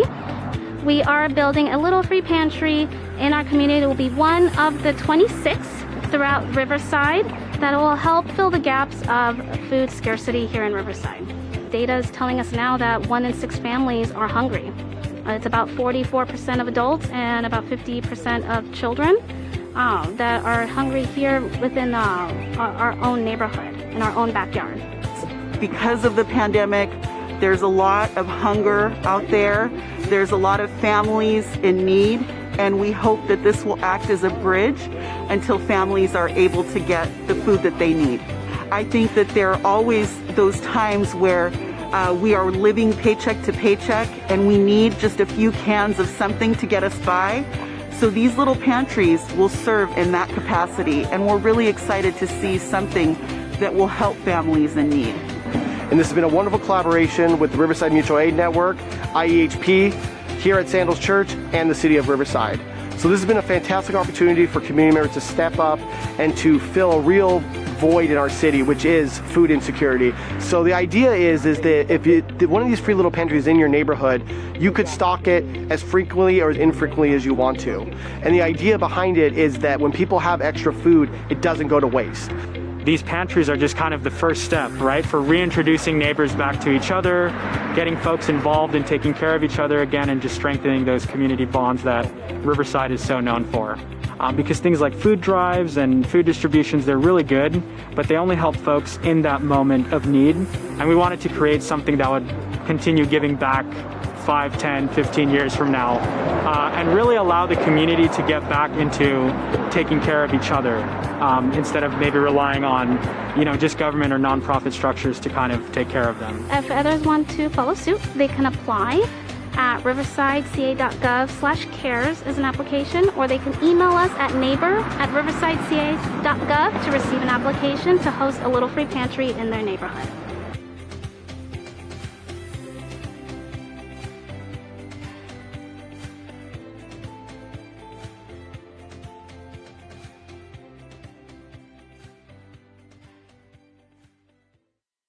Engine 1 AMR, respond with RPD for a traffic accident with injuries. In 1234 Main, cross of Columbia, 2 vehicles involved.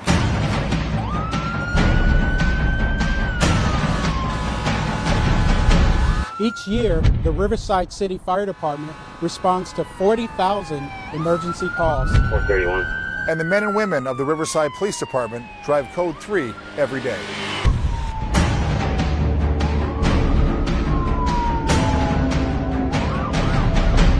We need your help, so you know what to do when you see emergency vehicles. Pull to the right. Pull to the right. Pull to the right.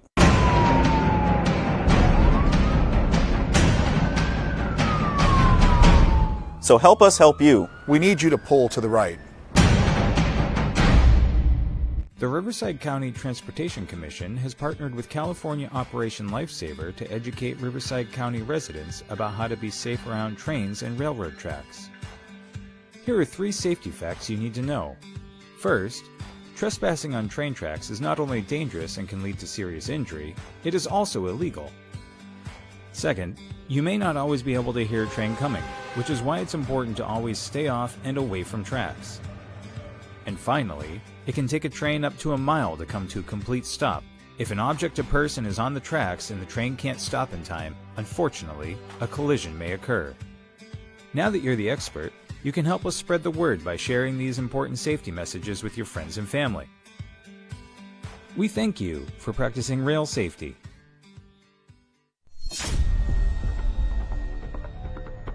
We are proud of the Riverside Police Department's tradition of integrity, service, and excellence. RPD officers are disciplined, well-trained professionals who always lean forward to make our community safer and more livable. We are always looking for mature, educated men and women who want to apply their courage and judgment to serve the people of Riverside. If that's who you are, we want to talk to you.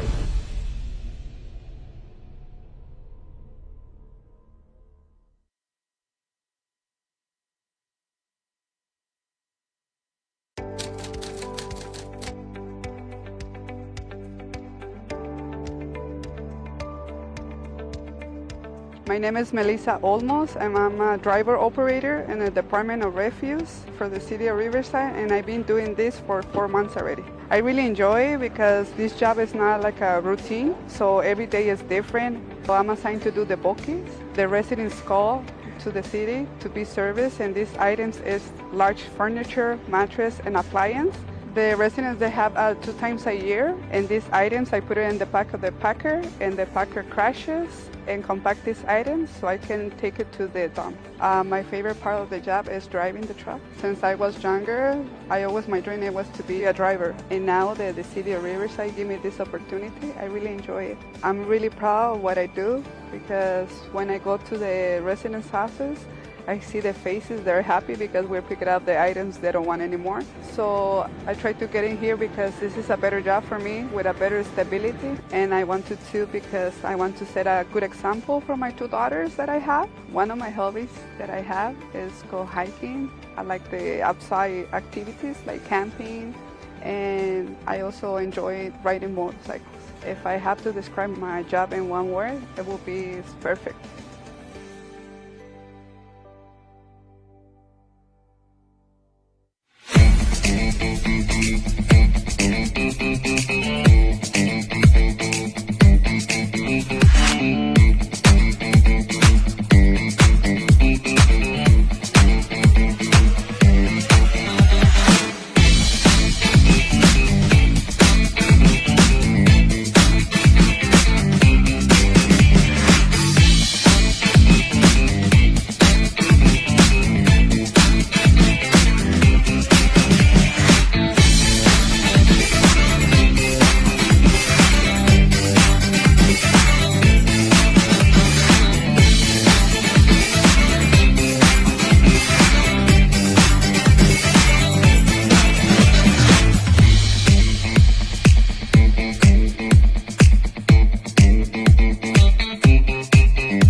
Today is our very first building of a little free pantry. We are building a little free pantry in our community. It will be one of the 26 throughout Riverside that will help fill the gaps of food scarcity here in Riverside. Data is telling us now that 1 in 6 families are hungry. It's about 44% of adults and about 50% of children that are hungry here within our own neighborhood, in our own backyard. Because of the pandemic, there's a lot of hunger out there. There's a lot of families in need, and we hope that this will act as a bridge until families are able to get the food that they need. I think that there are always those times where we are living paycheck to paycheck and we need just a few cans of something to get us by. So these little pantries will serve in that capacity, and we're really excited to see something that will help families in need. And this has been a wonderful collaboration with the Riverside Mutual Aid Network, IEHP, here at Sandals Church, and the City of Riverside. So this has been a fantastic opportunity for community members to step up and to fill a real void in our city, which is food insecurity. So the idea is that if one of these free little pantries in your neighborhood, you could stock it as frequently or as infrequently as you want to. And the idea behind it is that when people have extra food, it doesn't go to waste. These pantries are just kind of the first step, right, for reintroducing neighbors back to each other, getting folks involved in taking care of each other again, and just strengthening those community bonds that Riverside is so known for. Because things like food drives and food distributions, they're really good, but they only help folks in that moment of need. And we wanted to create something that would continue giving back 5, 10, 15 years from now, and really allow the community to get back into taking care of each other, instead of maybe relying on, just government or nonprofit structures to kind of take care of them. If others want to follow suit, they can apply at riversideca.gov/cares as an application, or they can email us at neighbor@riversideca.gov to receive an application to host a little free pantry in their neighborhood.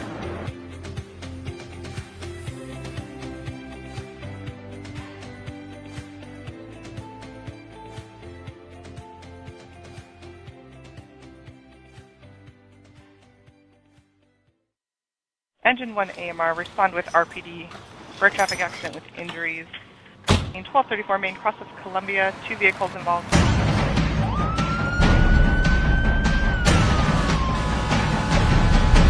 Each year, the Riverside City Fire Department responds to 40,000 emergency calls. 431.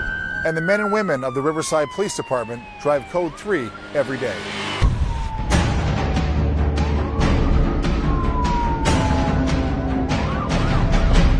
We need your help, so you know what to do when you see emergency vehicles.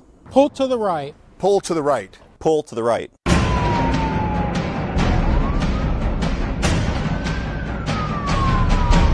So help us help you. We need you to pull to the right. The Riverside County Transportation Commission has partnered with California Operation Lifesaver to educate Riverside County residents about how to be safe around trains and railroad tracks.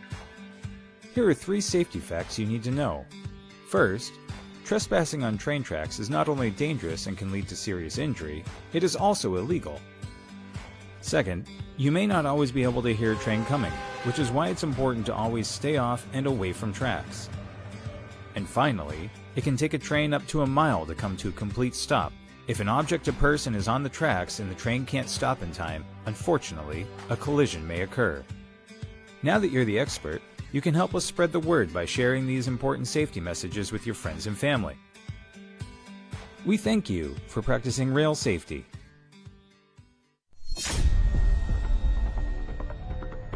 We are proud of the Riverside Police Department's tradition of integrity, service, and excellence. RPD officers are disciplined, well-trained professionals who always lean forward to make our community safer and more livable. We are always looking for mature, educated men and women who want to apply their courage and judgment to serve the people of Riverside. If that's who you are, we want to talk to you.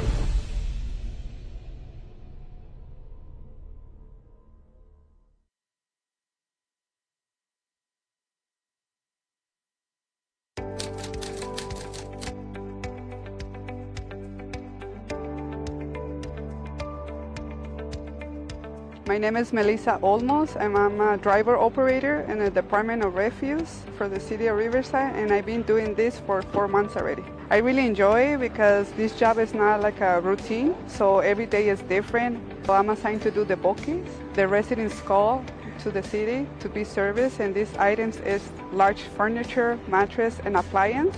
The residents, they have 2 times a year, and these items, I put it in the back of the packer, and the packer crashes and compact these items so I can take it to the dump. My favorite part of the job is driving the truck. Since I was younger, my dream was to be a driver. And now that the City of Riverside gave me this opportunity, I really enjoy it. I'm really proud of what I do because when I go to the residents' houses, I see the faces, they're happy because we're picking up the items they don't want anymore. So I try to get in here because this is a better job for me with a better stability. And I wanted to because I want to set a good example for my 2 daughters that I have. One of my hobbies that I have is go hiking. I like the outside activities like camping, and I also enjoy riding motorcycles. If I have to describe my job in one word, it will be perfect.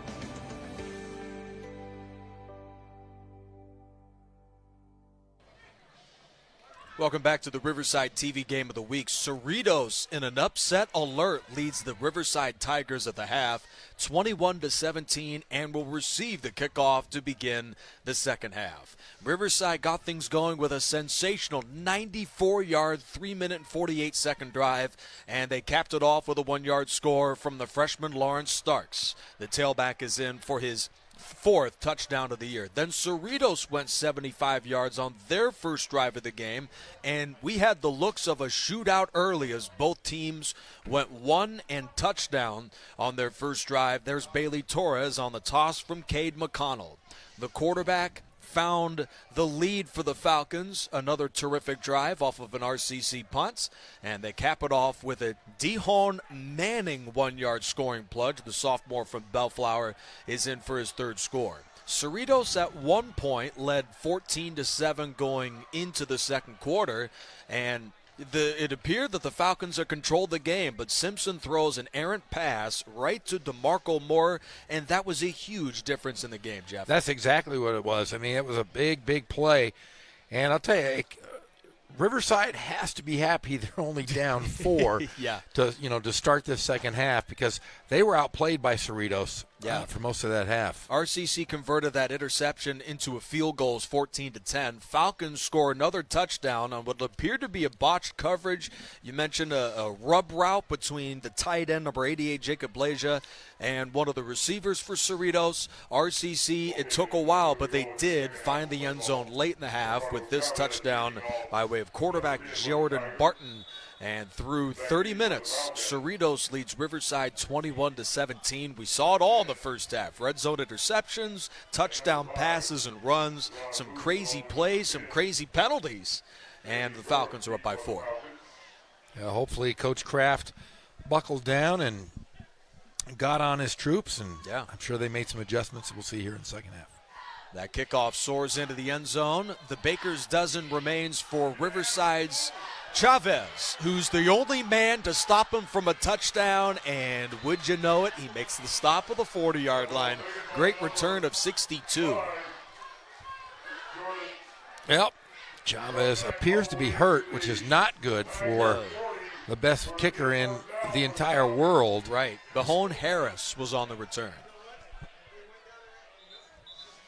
There's Chavez. Terrific job to run him down.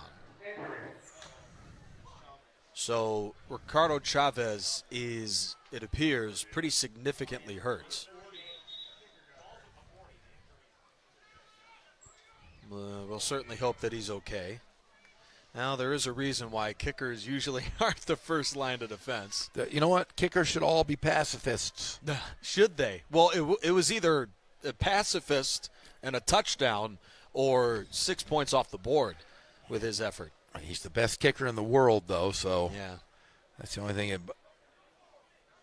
Let's check out what happened in the first half of this football game as the Falcons lead number 6 Riverside 21-17. And whether it's quarterback Cade McConnell or Jordan Simpson, that offense has looked very productive. Yeah, you look at the yardage. I mean, total yards 218 to 162. They've they've been averaging 300 per game. They almost hit that in that first half. Riverside over 400 yards per game, just 162 in that first. And one number to look at going into the second half is 5th down on the ticker total plays. Cerritos 43, Riverside 30. The fatigue certainly will be a factor in the second half if the Falcons keep that up. They control the time of possession, 18.5 to 11.5. Ball control, defense, and the Falcons with a balanced attack have led the way for a 21-17 lead. And the Falcons, who took the trip here to Riverside as Chavez is slowly walking off the field, while Cerritos is up by 4, I would argue that the Falcons must be so frustrated in this football game because they've played like a team that should be up way more than 4. Yeah, they should. I mean, the time of possession was ridiculous for the Falcons. Just 2 turnovers. McConnell fires an out route and overshoots Bailey Torres. Cerritos had one good drive going, you saw in the highlights, but an interception to Moore snapped that possession. RCC kicked a field goal after that. Then the Falcons get the benefit of a fumble at their own 10 by Lawrence Starks. Tigers are trying to run out the first half clock. Starks suffers a fumble, so Cerritos has a goal to go, and then McConnell tossed another interception. And here we are in the third quarter with Cerritos up 21-17, and points have been left on the board for the visiting Falcons. That run from Benelli Luago loses 1. The tackle from Nathan Bolton.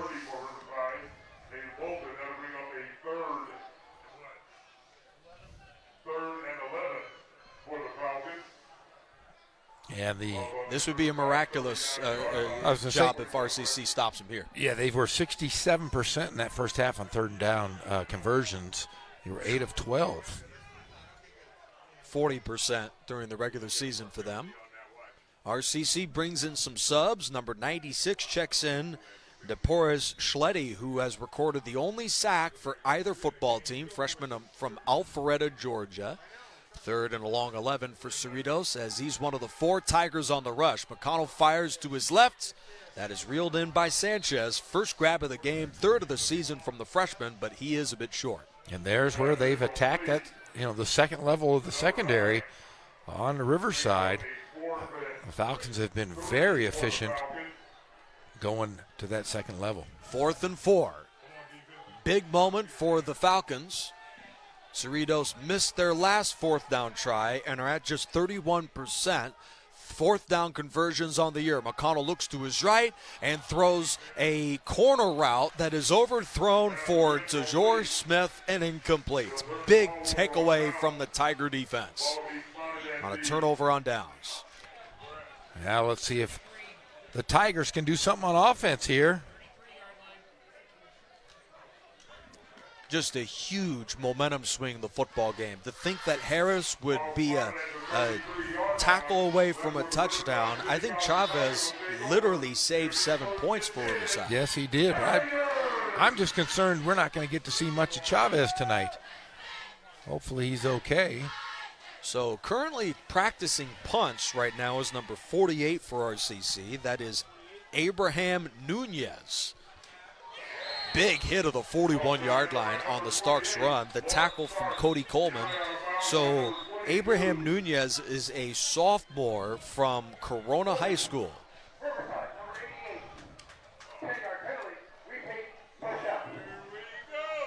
Hold from tight end Wyatt McClure. 4th penalty of the ball game from Riverside. Cerritos has 3. And a big one there. So we'll certainly give you updates on the status of Ricardo Chavez.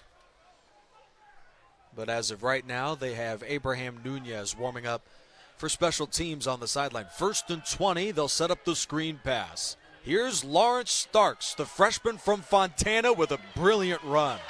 That's 15 and near a first down. Maybe make it 16 yards. Yeah, great play by Barton as Barton was really running on his heels. He had 4 guys after him in pursuit. A huge play by the Tigers on that one. RCC made a quarterback change after week 4 of the season, and as great as Bud Burney was, 625 yards in 4 games, as Starks races outside and is stuffed by Conley Jr. at the line of scrimmage, I would say while it was a tough decision, I think Tom Kraft has to feel happy about the decision to give Barton the bulk of the snaps. Bud Burney is still taking some snaps, but most of which to this guy. Yeah, there was definitely a change after that bye week when they lost 2 straight. And, I think they figured out there were just certain guys that fit the personnel fit the team. And we've seen a completely different team since those 2 losses. Absolutely. 3rd down, here's the run as they fake the jet sweep to Moore, and Thomas Kinslow rips off a big run. That's the first time we've really heard of Kinslow here in this game. Thomas Kinslow, a big-time playmaker. Now, RCC has typically had a stable of running backs. Shout out to Malik Walker, who just was with this school a few years ago. He scored another touchdown, reigning Big Sky Player of the Week for Portland State. And he was a big-time Tiger running back when he was here a few years ago. Kinslow gets stuffed just behind the line of scrimmage. Terrence Simon Jr., a sophomore from Los Angeles, makes the stop. Nick Rice and Jeff Gorham on hand early in the 3rd quarter. For those of you joining us, the scoreboard and the stat on the bottom is not a typo. It really is. The Falcons, unranked in the state of California, leads number 6 Riverside, winners of 3 straight, losers of only 3 games and over a decade at home. It's a 21-17 Falcons lead in the 3rd quarter. But Riverside garners a huge break on the turnover on downs. And on 2nd and long, they'll go to the run. Big play from Kinslow to get out of their own end. That's a pickup of 4.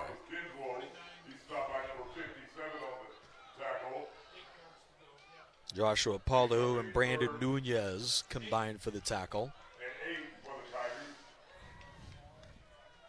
Jonathan Fuyamatu as well, setting up 3rd down. Tigers on their opening drive of the second half. Barton's looking deep. No one is open, so he's flushed to his left. He fires in the flat and finds his man. That's Jawan Tucker near the 40. And near first down yardage, it appeared he was a bit short. Good play there from Riverside. Thought maybe they'd get the spot. Okay, you need the 41. Oh, he got it easily. Yeah, now they're saying it is a first down. Yeah, he got it by about a half yard. That is a, as you can hear up here in the booth, it is a strange ball spot. He got it with ease. He was standing at the 40. They've marked him down to the 41.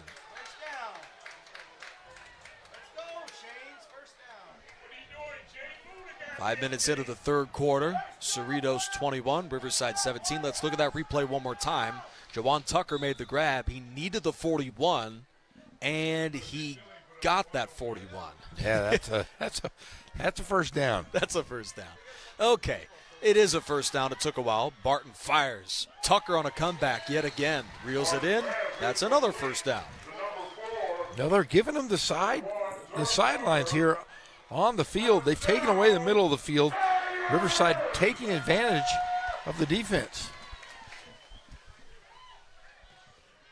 That's a gain of about 11.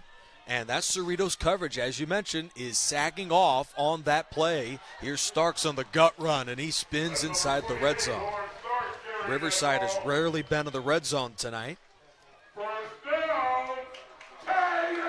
The Tigers coming in are 72% in the red zone, and for the most part scored touchdowns. They have 16 red zone touchdowns this season. We'll see if they can punch it in here. Barton to Tucker, who dropped a touchdown in the left corner of the end zone. He had two big-time comeback catches and couldn't reel in that one. I would say this is the easier play to make. Oh. Yeah, that's one of those you got to want back. That was a perfect throw, perfect route. Barton has thrown at least 2 touchdowns in every start he's had this year, but currently the quarterback has 0 touchdowns with 1 rushing score. Ashley, Tucker, Moore, and number 3, Devin Gitchaway are the 4 wide receivers. He pumps, he throws to Tucker that time. They were a bit off schedule. Cody Coleman, a sophomore from Harbor City, California, was on the coverage. That brings up third down. And this is where the story of the kicking situation comes into play. Abraham Nunez and Jacob Marroquin join Diego Esqueda as the 3 other special teamers listed on the roster. It appears Nunez will be the one taking the field goal if RCC is denied here on third down. Barton, the offense, in the midst of a terrific drive to begin the second half. He pumps, he rolls to his left, he looks and throws to Ashley in the end zone. Late signal, it's a touchdown. And Barton really found the hardest guy. It was open. They had 2 other guys on the right side of the field wide open, but he threaded the needle perfectly for that touchdown.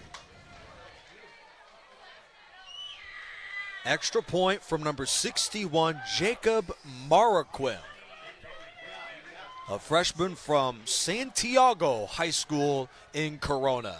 And that kick is good. The kick is up. The kick is good. With 9:12 to go in the third quarter. Watch on the top of your screen. There's a couple guys wide open. But he doesn't want the first down. He wants the touchdown. He wants the touchdown. Moore was open on the right side, but Ashley was a bit tighter open nonetheless. Just had to make it a tougher throw? Yeah. So Jacob Marroquin, who just hit the PAT, is putting into a big spot. This is tough as well, it's got to be, to be standing on the sideline all year, then come in. I mean, how often is there a kicker that gets hurt in a game? Very rarely. So, but this is like an understudy. It's like being in a Broadway play. He's ready. Okay. Chavez, the award-winning actor, goes down. You bring in the backup, the stage. Either a kicker goes down or a singer in a Broadway musical. I got to wonder which guy gets taken out more. Squib kick to the 15. Here's Bahone Harris, who just ran back a 62-yard kickoff, and he is tripped up just short of the 35. The tackle is made by number 34, Robert Valentine.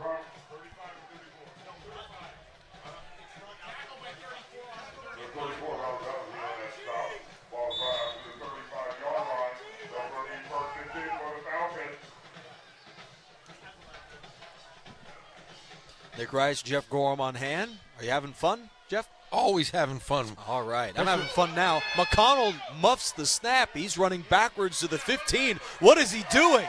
And he's sacked to the 13-yard line. A huge mistake from the Falcons. Nathan Bolton with the sack and a loss of 22. Yeah, he kept going backwards. I thought maybe when he spun around, he thought he was going the right way, but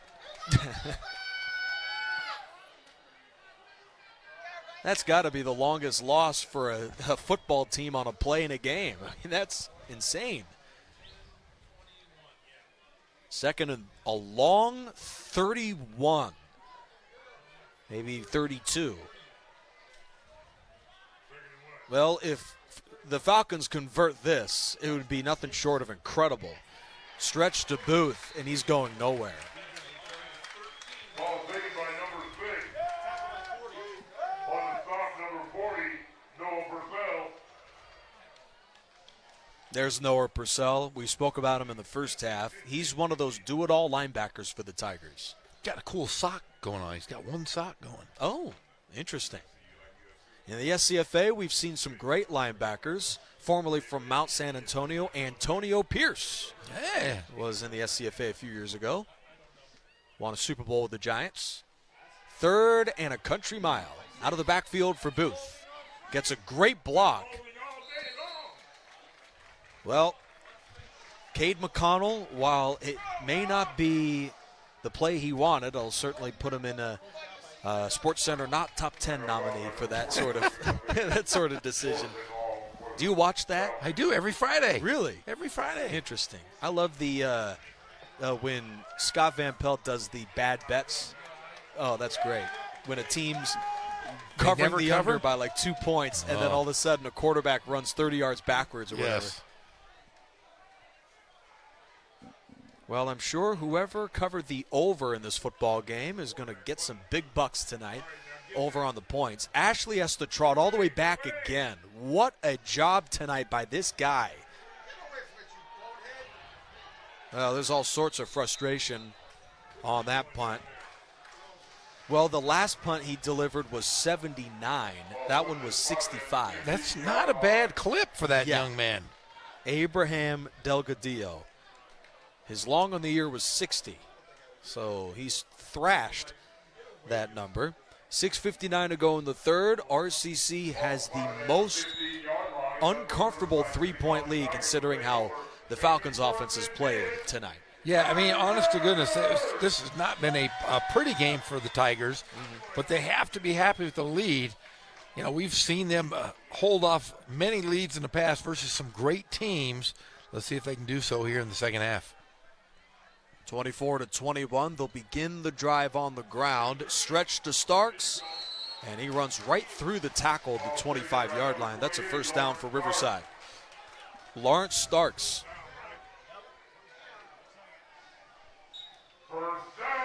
Yeah, watch this at the very end of this play. He runs right into him and just looks at him like, hey, didn't do anything to me, bud. Venancio Michaeli has those type of runs for JW North. That's a scary guy, Venancio Michaeli. I hope he comes here to RCC. Would love to see him play for the Tigers. Yeah. Short run of about 1, maybe 2. I mean, Tom Kraft's got to be looking at the Riverside running backs and thinking, if I just get one, I'm in good hands next year. Hassan Elliott at North, Bo Bruins at Ramona. Hey, Bruins has another year left. That is crazy. Yeah, Ramona's going to be a good team. They have a shot to go far in the playoffs this year, but next year they're going to be even more dominant. There are 379 deep to Ashley. He's got to the 50, shakes a tackle the 45, and is dragged down by Cameron Minor at the 40. Gain of 34 for Ashley. Well, I was going to bring this up. We were on the Bo Bruins train a moment ago. There's 379 schools in the CIF Southern section. Bruins is second in touchdowns. Holy Second cow. out of 379. I'd say that's a pretty good rank. And Norte Vista is the #1 ranked offense in all of In the Southern, wow. That's crazy. In the entire state, I should say. Really? Yes. The CIF. In CIF. That doesn't make any sense. Who's the running back for Norte Vista? He's pretty good, too. Eddie Elaine. Eddie Elaine. Eddie yeah. Elaine is in the top 5 in rushing in the state of California. I would say RCC won't have to look very far to find their running back next year. Just get one of those guys. You're good with any one of those 4. Second and short, RCC's offense. It seems they flipped the switch in the third to the end zone for Tucker. He dropped a touchdown, but a flag has been thrown. Interference on Cody Coleman.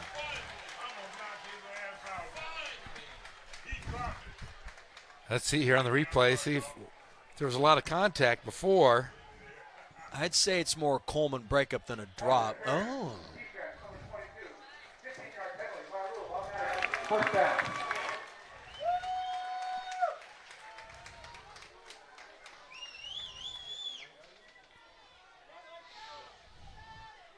$15 yards and a first for the Falcons. They have done a great job limiting the penalties. Juwan this Tucker year. having a rough evening tonight. Yeah. I don't know. I mean, It's gone to the same spot twice. Let's go back at him. Right. Give him a shot.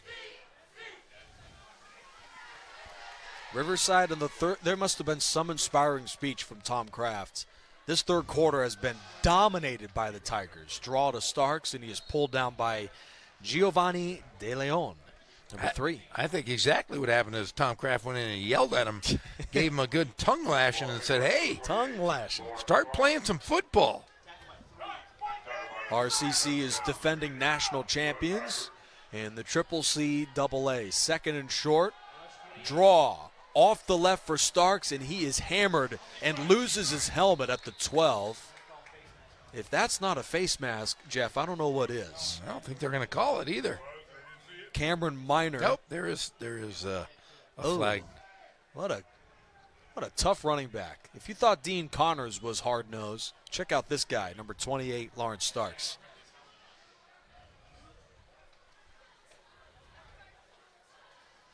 Him there on the sideline. Hopefully he's okay. Give him his helmet back. Yeah. I think he's got some blood on his face, so hopefully.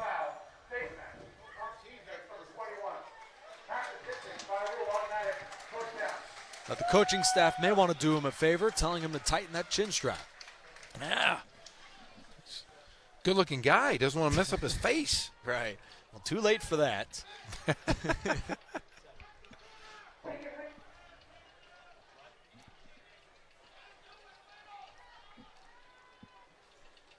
Big moment for RCC. In fact, I mean, if they obviously, knock on all sorts of wood. So if Cerritos wins this football game, RCC would have to win with help to make the playoffs. You don't want to do that. No. You want to control your own destiny. You want to clinch a playoff spot, and you could do that tonight with a win. So this is a big next quarter for RCC. Kinslow on the inside, taken down by De Leon to the 2. Sets up a second and goal with about 4 minutes to go in the third. This second half has been terrific for the Tigers. Cerritos goes 4 and out, turnover on down. RCC goes touchdown, and then they go touchdown again. Kinslow. First touchdown of the season for that guy. Really? Yeah. We called his name a couple years ago quite a bit. Right. So nice.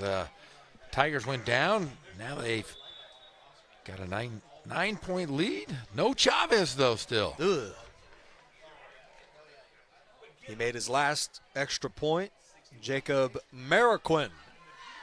Good. The kick is up. The kick is good. With 4:06 to go in the third quarter. The Riverside City College Tigers 31. The Burrito Falcons. Nice run by Kinslow. Just gets just over the goal line. RCC every year brings about maybe 15, 16, something like that. There's Tom Kraft, players of the Division I ranks.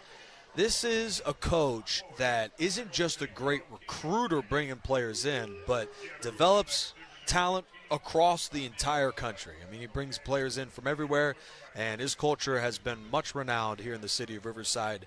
Great coach, a huge, huge hire in 2010, and his success goes beyond just winning football games. He's bringing guys in who transition to football at higher levels.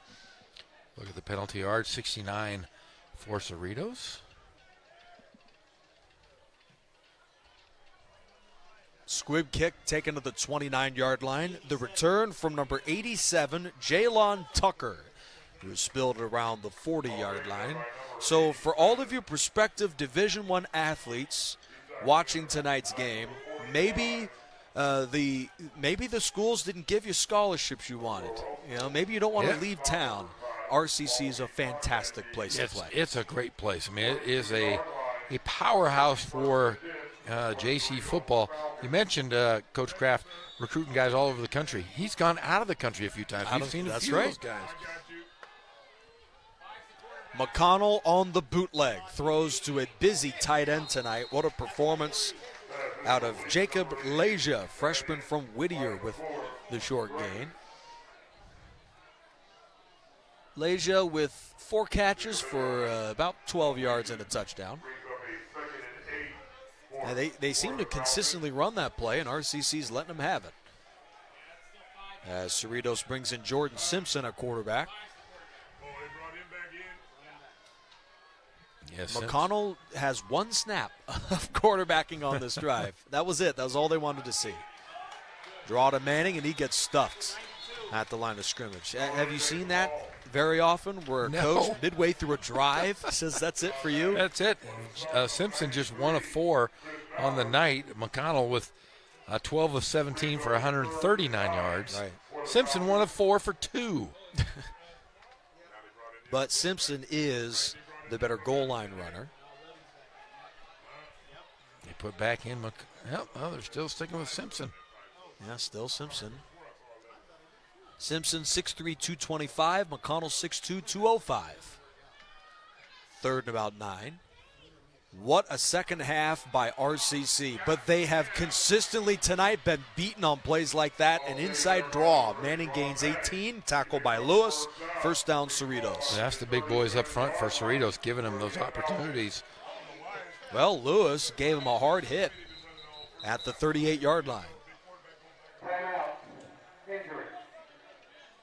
Let's see what happens here on this play. Number 3 is Peter Lewis, and he comes crashing in. Oh, no, it was the hit before Lewis, where he got upended.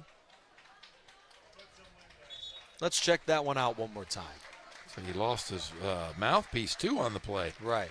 So before Lewis comes in, there's 24 who brings in a helmet, too, Kylan Ross. Big hit. And that's kind of the way the game works nowadays. You see in the NFL all the time, where defenders will get penalized for unnecessary roughness for tackling the player the wrong way. Yeah. So now you can't hit them a certain direction, and Ross is saying that's not a penalty, but stuff like that always happens regardless. It's football. Play fake. Simpson's looking deep.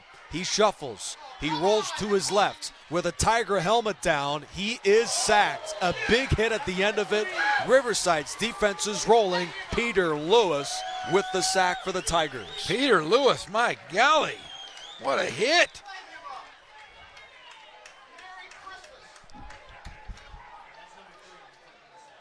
Boom by Lewis.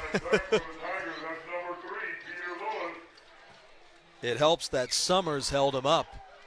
Lewis isn't just a cornerback. What a play. First sack of the season for him. Freshman from Citrus Valley High School. 2nd down and long. Play fake for Simpson. He pumps. He is hit as he throws. Somehow Leja makes the grab and turns a huge loss into a gain of 3. Now Simpson is getting just beat up here as he releases the football. Watch the hit. One guy bought the fake, but not another for the Tigers. That'll bring up a 3rd and 12 for the Falcons. Simpson stays in the game. Simpson's taking 2 shots in a row. Yeah. 235-pound quarterback. He can take it a little bit. 3rd and 12. Cerritos on 3rd down tonight has been very successful at over 60%. Tigers line up in a nickel. 3-man rush with a twist. Simpson throws off his back foot. A jump ball to a wide open Calderell at the 10. It was underthrown enough where Martin comes back to knock it away. A late flag is thrown. There's a late flag coming in. Our guys up here in the booth are losing their minds. Going bananas. That pass, I mean, he threw it as high as he could. Nah. Usually I'm with the booth, but this time I don't think they. Yeah. Not much of a case. If Simpson throws that in stride, that's a touchdown easy.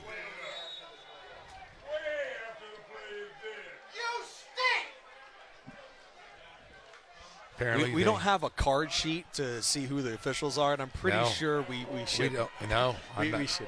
Got to protect those guys. Yeah. I mean, that call, hey, kudos to the refs. I think that's right. Yeah, Summers makes the stop of Luago after the gain of 4. As they hand off. They handed it to us. Yeah. Hey, it was a great call by the officials, that last one. Hey, I'm not reading their names. You are. You can if you want. I'm going to protect those guys.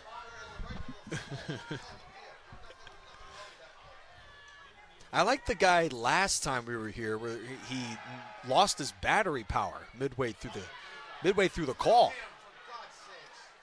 Gain of about 2. And he was milking that thing. He was going to get his words out. Yes, he was. If it took 5 minutes. Good thing that fake gun was into the air. Okay. Yeah, they had a prop gun up here. Right. Shooting caps. All right, so the 3rd quarter is over. That was crazy. Riverside goes on a 14-0 run, and while the Falcons are in the midst of a drive, given just 1 quarter to go in the game, they've got to figure out a way to punch this one in by this point. Yeah, I mean, this has definitely been an interesting game. Riverside now has taken over. They've got 20 first downs to Cerritos' 16. I think Cerritos had 12 in the first half. Yeah, they've only had 4 in that quarter. It was dominated by Riverside in that 3rd quarter.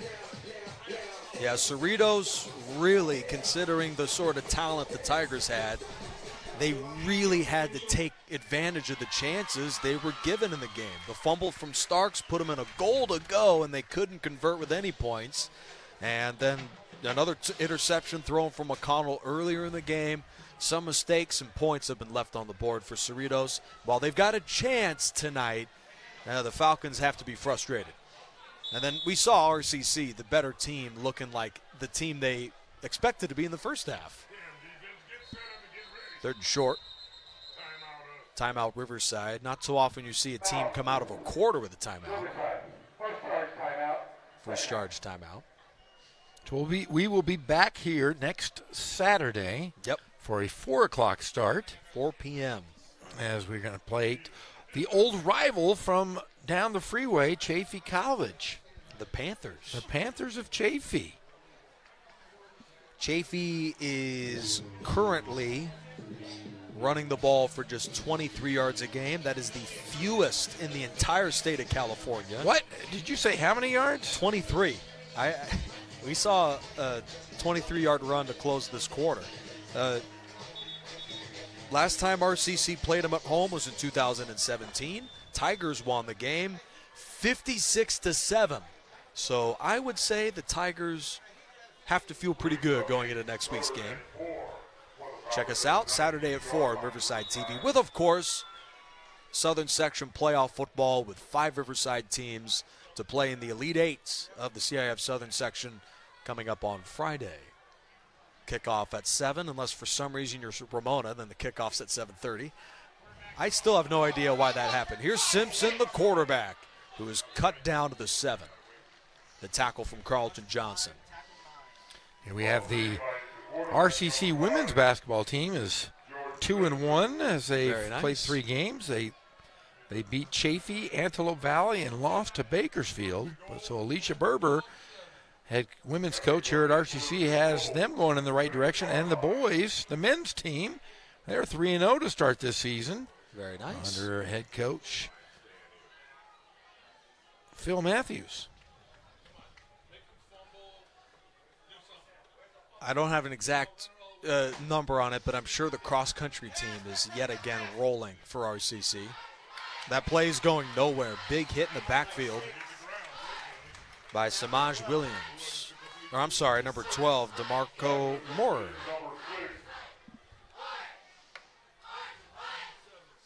So a lot better half from the defense here of RCC.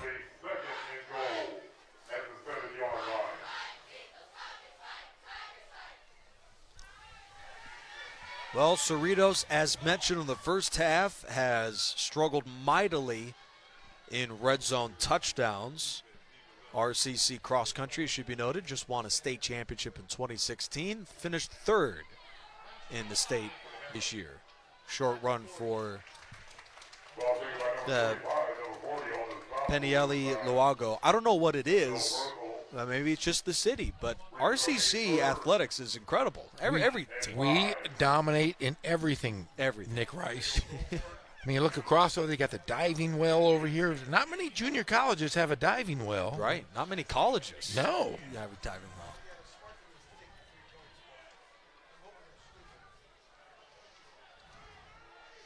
Third down and goal from the 5. Simpson fakes the handoff, and the quarterback gets nailed to the 2.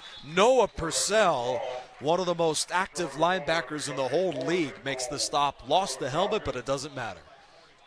Look at the flow on Purcell, though. We finally get to see what he looks like. Rivercheck, whoever is the equipment manager with these chin straps, 3rd helmet coming off tonight. Maybe it's not his fault. Maybe it's the player's fault. We got a good look at Purcell. Yeah. No Sands helmet. Right. Cerritos is denied a touchdown, so they bring in number 19, Maz Bojorquez for the field goal, and that's good. With 12:23 to go in the 4th quarter, the Riverside City College Tigers 31. The 3-0 A lot left in this game here. Cerritos, to close the season, will visit Mount Sac. The Mounties are 4-2 this year. 1 p.m. game at Hilmer Lodge Stadium, a brand new stadium they made because Hilmer Lodge Stadium, they're trying to have a stadium, and they purchased like $1 million production truck because they're trying to host the Olympic trials there. Isn't that crazy? Wow. Yeah, so for whenever the Olympics, I think it's 2028, they're playing in Los Angeles, right? Yes. So Mount Sac might be where the trials are. Just throwing it out there. That was the best bit of trivia tonight you've given us. Yes, I'm back to the bench. Kickoff soars to about the 2-yard line.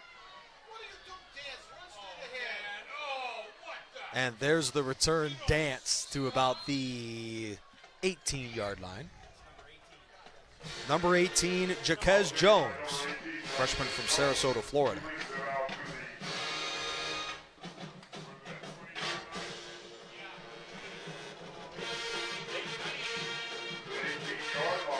Tom Kraft, head coach, what is he talking with his offense about with 12-11 left? He's saying, protect the quarterback, or I'm going to beat you guys all up after the game.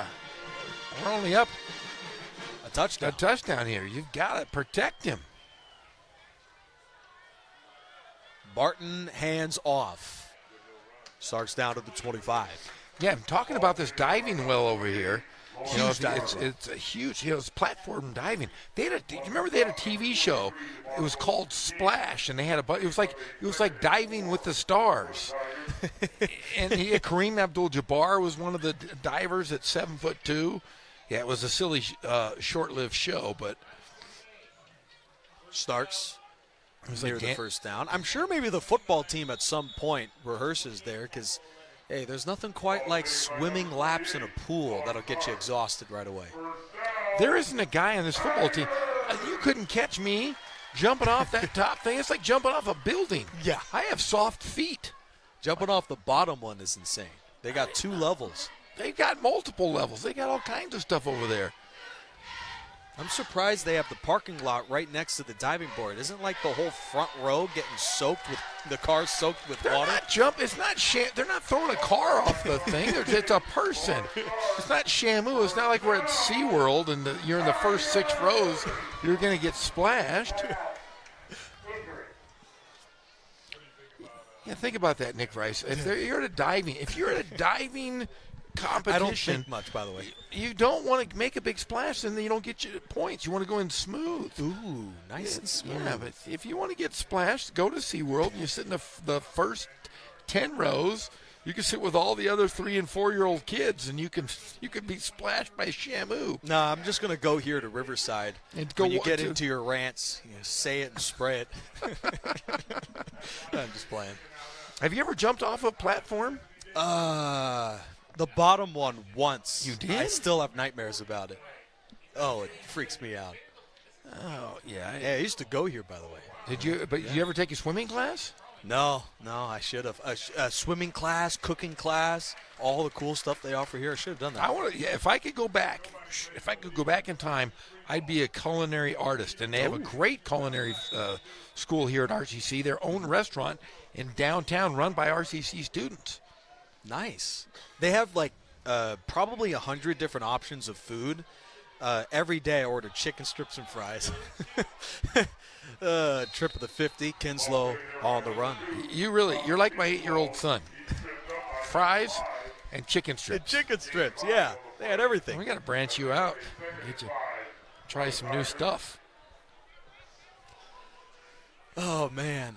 World-class barbecuing here, too, just to throw that out here at Wheelock Stadium. So for those of you who did not make it tonight in attendance, of course, Riverside TV has award-winning coverage, but coming here isn't a bad option either.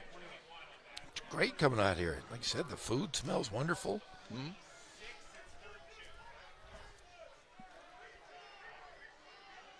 Oh. 3rd and short. And the gut run is to Kinslow, gains 4. My biggest disappointment is I missed the Dios de los Muertos. Oh, downtown Riverside today. I could still be going on. It's one of those things I like to hit in the city of Riverside. On 14th and Market, they had a Ferris wheel going on out there. Probably the tilt-a-whirl, some cotton candy. You name it, they had it. Oh. Play fake from Barton, who fires deep downfield to Moore, and he's down to the 5. A great strike there from Barton. Barton looks right over the top. Just a perfect throw. Cameron Minor on the coverage. Big catch from Moore, one of his longest grabs of the season. He is a freshman out of Las Vegas, Nevada. Ty Moore, number 27. Wearing the visor. From Las Vegas. Yeah. 1st and goal from the 5-yard line for RCC, and Tom Kraft comes out with his golfing visor out to about the 20-yard line to burn a timeout. You know, kudos to Tom Kraft, too. Every broadcast we've done here, he's wearing a different outfit. Tonight, it's the light winter jacket with the sweatpants and the golf visor. I'm glad that you've noticed that he has changed his clothes every single time we've been here. You know, when I look at Tom Kraft, that's not the first thing I think of. Or the second. Or the second, maybe the third. But I'm glad that you're checking out. What did you say, a winter jacket? What did you call it? It's like one of those where the rain droplets bounce off. I don't like a micro fleece. A Gore-Tex. Gore-Tex. A breathable fleece.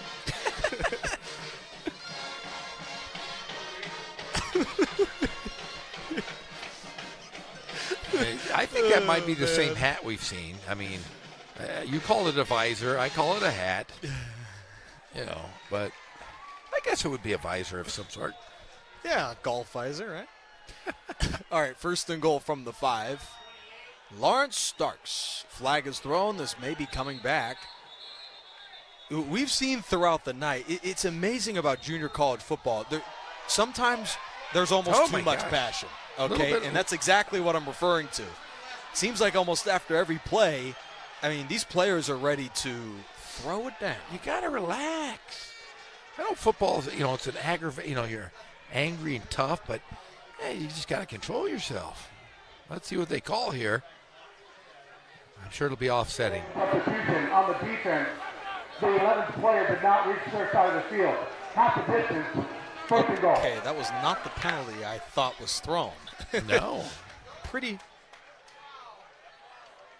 Right, there was one flag thrown, but there was clearly one thrown right at a fight going on in the end zone. There was also a fight going on at the corner, right past the top of your screen. I don't think they were fighting. I think they were just, they were throwing hands. Throwing it.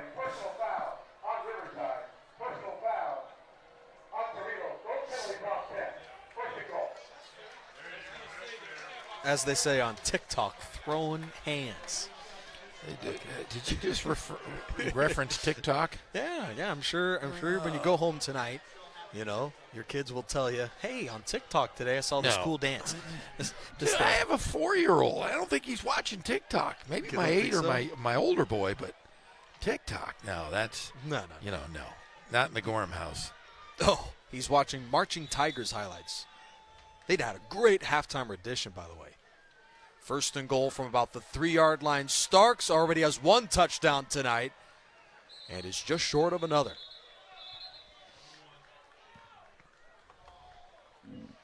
I'm going to go home. Second and goal. I'm going to go home tonight. Hey, I am solo. My wife went out on a girls' weekend, so I've got the 3 boys and myself. Really? I'm going straight to bed. I'm going to look at the backside of my eyes. Straight to bed. Barton, the quarterback, a pretty good goal line runner. Touchdown. Touchdown, Tigers. Well, one referee signaled touchdown.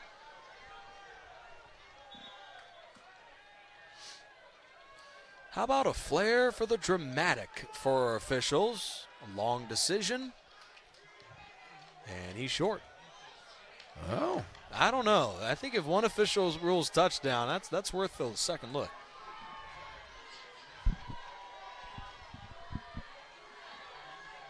Of course, any points here would be huge, giving RCC a 2-possession advantage. Barton moves the pile, and it appears he's in. Touchdown, Tigers.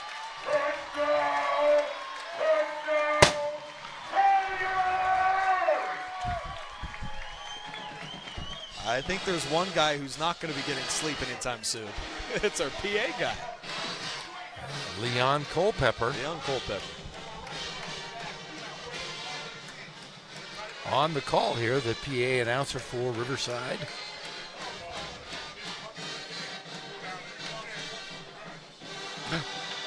Oh. Just took out one of the drummers. He's been playing a great game in response to the Chavez injury, but the kick is no good from Jacob Marquin, and the Tigers lead is 37-24.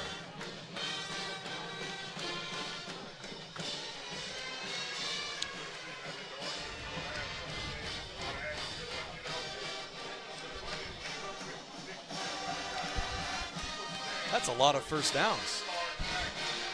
17 first downs for Cerritos, not 1,000. 25 for Riverside. Tigers had 4 midway through the second quarter. Yes. Wow. They finally picked it up. And boy, did they. So, forgive me if I have recalled anything wrong in the second half, but I'm going to give you a best summary that I can. Okay. Start of the second half, Harris returns a kickoff 62 yards, but then the Falcons go 4 and out. RCC responds with a touchdown drive. Falcons go 3 and out because the quarterback runs 22 yards the wrong way. Punt to Riverside. They score a touchdown. And then RCC scored again. I couldn't tell you what the Falcons did. But there's the second half. Do you think I got it? You know what? There are times I make fun of you for your trivia and your pop culture and basically everything in life. But there are also times that you are a savant. Oh, right. You pulled that one out of the hat. That's pretty good memory. Right. I appreciate it. Considering you can't remember anything else, that's pretty darn good. Oh, man. I was writing that on the rock that I was living in prior to the game.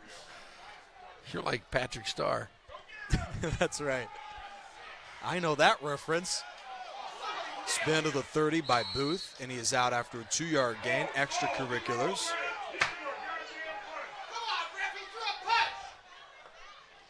Got some very colorful people up here. Man, we got some people up in the booth are angry tonight. Well, what is amazing is that just the energy of these college games, you would think that so much, I mean, there's a lot on the line, don't get me wrong, but every play matters a big deal for these players. And Simpson scrambles to the right side and gains 1. You can just tell how important this game is for both schools. They're coming out, every play is life or death. It's just for a conference championship. Yep.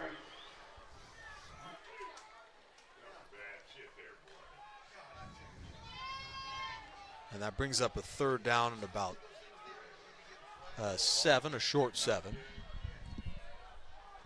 Well, if Cerritos can't score here, their chances of a comeback are slim to none. Torres in the flat makes a man miss, and it appeared to be short, but Ross moves him across the 1st down. What effort for Torres. The 3rd leading receiver in the National Central League. Better than all the Tigers, too. That's how productive Torres has been this season. 1st down, Cerritos. Torres already with a touchdown makes another big play for the road team. Simpson looks to the right, takes a shot in front of Ross. That's incomplete to the leaping Darius Lawson, number 18. They're going for the home run pass, though. I'm telling you. Not a bad idea in a 2-score game. RCC.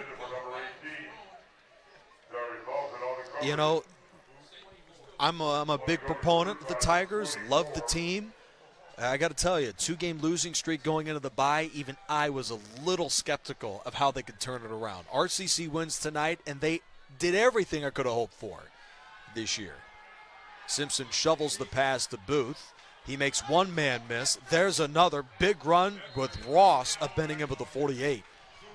Ross he's made a couple big-time plays tonight, and that's another one right there. He's a heavy hitter from Calabasas. Yeah, big run. But RCC, I mean, you know, Cerritos is moving now, but this second half of the regular season has been incredible. Deep to Torres, incomplete. Yeah, in fact, you know, talking about that 2-game losing streak, I mean, talking with some of the coaching staff and some of the players, they said, hey, that was a good break for us. And like I said, they only had 3 weeks prior to their first game where they actually were together as a team. Yeah. They found out a lot during that week off, they said, and found the spots and the guys that they really fit into this offense and defense. Booth on the gut run gains about 3. That 2-game losing streak, they were outscored 78-44. So they didn't just lose. They got completely ran over by Golden West and Canyons, and it turns out both of those teams are really good. Gold West is 8-0 this year, and Canyons is 7-1. So if RCC wins tonight, they'll make the playoffs and probably have a rematch against one of those 2 teams. We'll see if it's here or we'll see if it's in their place. 6th grab of the game from Leja as Simpson took a shot and is down. He got hammered hard by Kyle Jordan. And that's going to be a late hit out of bounds as flags came in way after the play. Yeah. Well, you know, a defense that sometimes has given up some big plays, you got to credit the club for showing some tenacity. Certainly a little late there, but sometimes. Personal foul. Late hit out of bounds on the defense, number 2. 15-yard penalty by rule. But those are penalties that you cannot have. Yeah. You know, it's still a tight enough game here. Anything can happen. They can score an onside kick, and it could be a whole different ball game. You have to play smart football, especially if you're going to play in big games. Listen, I'm not condoning late hits, but sometimes, sometimes sending, there's a little bit of that, sending a message to the front end of the whistle. Of course, they're going beyond that, so I'm not defending the end of that, but sometimes that defense, which has gotten burnt with a couple big plays, and especially in that first quarter, would love to make a hit to change the complexion of the game. Drop touchdown off the hands of Caldarella.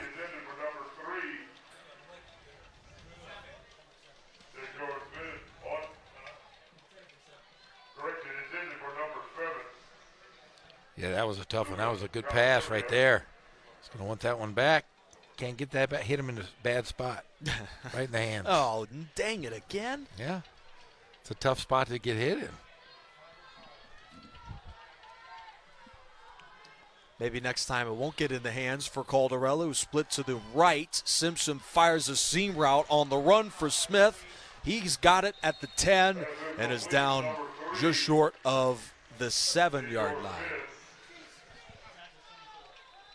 That Tigers secondary has shown glimpses with the 2 interceptions, but quite often, whether it's Simpson or McConnell, they've had plenty of time to find receivers up the field. That secondary has struggled. Yeah, the big boys up front have done their job for Cerritos tonight for sure. Simpson hands. Here is Penieli Luago down at the line of scrimmage. Let's check out some of those numbers for Cerritos. 300 yards, including 185 through the air, but only 85 yards in the second half. They had 215 in the first half. That's right. Second and goal from about the 5. If Cerritos can't score a touchdown here, the game might just be over. Simpson looks to his left, pumps, hit as he throws. In the back of the end zone, Torres couldn't hang on. Well, credit to Simpson in a 2-score game for hanging in the pocket and taking big hits. Now this is the... He got sandwiched by 2 defenders. Yes, he did. Jordan Simpson, who wasn't even the starter tonight, checks in for Cade McConnell and has been terrific.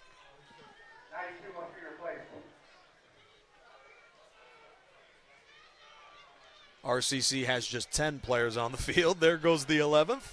Karo Kashkaran, sophomore from Burbank. 2 snaps away from a huge stop. Simpson flips into the end zone. That's a drop from DeHorace Smith. Incomplete. Let's see if this pass was a good pass or not. It looked pretty good from up here. Now, Jeff Gorham, it's a horrible pass. Yeah. All right, timeout. I think the Tigers make the stop here, and you could absolutely say the Tigers are going to win this game and go to the playoffs. Yeah, it's got to be a great feeling for Coach Kraft. It's not any kind of strange territory for the man, though. He seems like he's won every single year he's been here. Right. In junior college, they have bowl games. I do. Yeah, I do know so that. he's made 16 bowl games in his coaching career. It's a long time. A lot of bowl games. Right. Had a great career over at Palomar. Had a good career at San Diego State. Right. RCC's Tom Kraft has been with the program 10 full years. This would be his 11th going into the playoffs.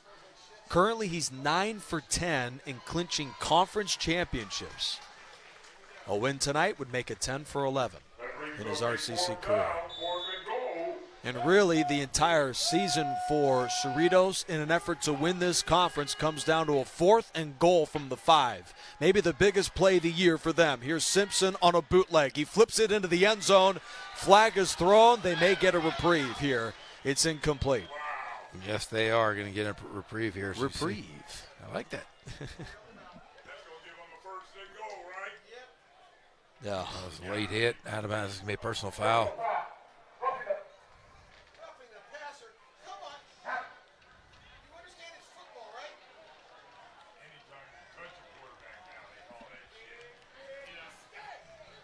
Well, that brings up a fresh set of downs. Credit to the Tigers for supplying 4 stops inside the goal line, and they're going to have to do it again. Yeah, that's tough. That's a really tough call. That's 2 penalties that have really hurt the Tigers here. And, you know, I understand they're winning by 13, but you got to be smarter than that.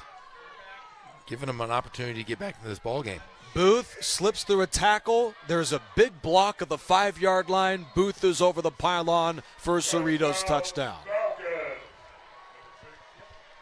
Devon Booth, with his 4th rushing touchdown of the season, has kept the Falcons in the game. And considering that injury to Chavez, with 3:56 remaining in the 4th quarter, a PAT here could make it a 6-point game. RCC's got to move the ball, otherwise the Falcons would have a chance to win the game with a touchdown. Yeah, that comes down to, you know, that's bad penalties for the Tigers. You can't have plays like that or really cost you. That kick is good. The kick is good with 3:56 to go in the 4th quarter. Riverside City College Tigers 37. The last 2 games for Riverside have been decided by 1 possession. So this is exactly where Riverside has been the last couple of weeks, but not this year against an unranked opponent. Cerritos is 3-4 this year. Well, Cerritos has really built their entire program on defense. Yeah. Let's see here if they go for an onside kick and say, hey, we're going to try to defend you. You don't have Chavez.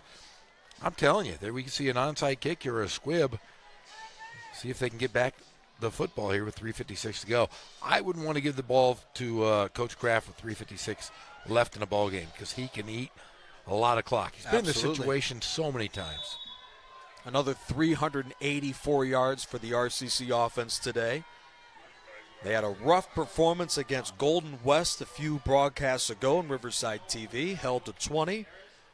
And whether it was Bud Burney or Jacob Bartledge Barton was a tough night for RCC on offense. Kickoff is in the end zone for a touchback. And for those of you just joining us, you're in the midst of a phenomenal football game. Nick Rice and Jeff Gorham. 3:56 remaining in the 4th with the Tigers up 6. Oh, it's been a fun game to watch. A little frustrating if you're the Tigers because you've had your highs and your lows, and the lows have been really low. Yeah. Time of possession, huge storyline tonight.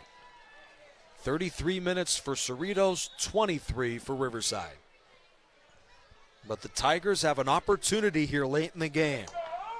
This Tigers running game is averaging 171 yards a week, and they only need a few first downs to clinch the playoffs. Stretch to Starks. The freshman cuts back to the 30 and is dropped to the 31-yard line. They'll mark him down after a gain of 7. Healthy run to begin the drive for the freshman from Fontana. He is averaging 6 yards a run, so that's a pretty important option, a pretty successful option for RCC late in games. Cerritos with 2 timeouts left. RCC with 1. Look for Cerritos to start calling some timeouts if they can get the ball past the 35-yard line. RCC may have to use a timeout themselves. They're down to 3 on the play clock. They just get it off in time, and that brings up a huge, and I mean huge, 3rd down as Cerritos burns a timeout.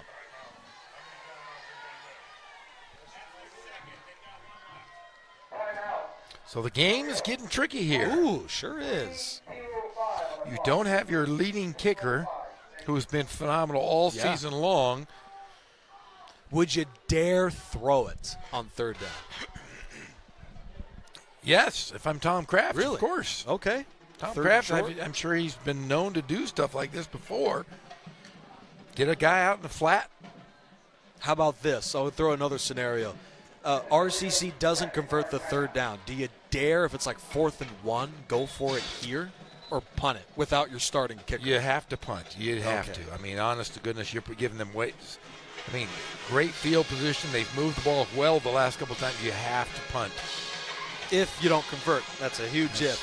If RCC converts and Cerritos only has one timeout, they could chew up over 2 minutes.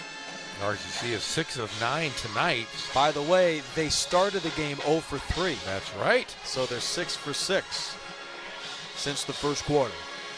3rd and short. Big run here for Starks, and he won't get it. The Falcons saw that one coming, and the timeout is called by Cerritos after the short run. Number 5, Bahon Harris, makes the stop. Timeout. Cerritos, the 3rd and final timeout. The man who made the stop is a product from Bellflower High School. Bahon Harris, number 5, who's slow to get up, but just does for Cerritos. 3 minutes left. If you're at home, you're at the edge of your seats with your fingernails all off. RCC up 37-31. Sitting there with your fingernails off, chomping at the bit. Chomping at the bit, huh? That's the one thing that happens when you get older, Nick. No. You're probably still chomping at the bit.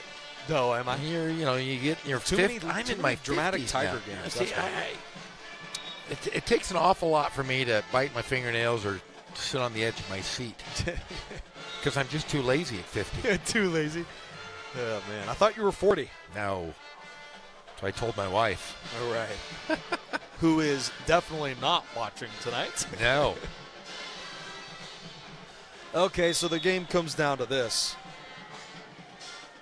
Riverside has yet to try a 4th down. They are the best 4th down offense in the state of California. They do not go for it. This was what exactly you called for, Jeff Gorham.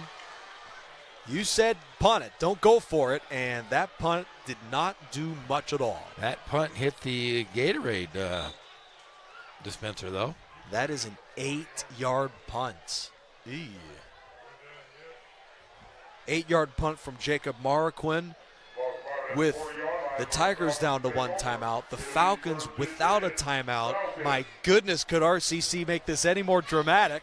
Falcons are 40 yards away from the lead, and RCC has miscommunication on defense.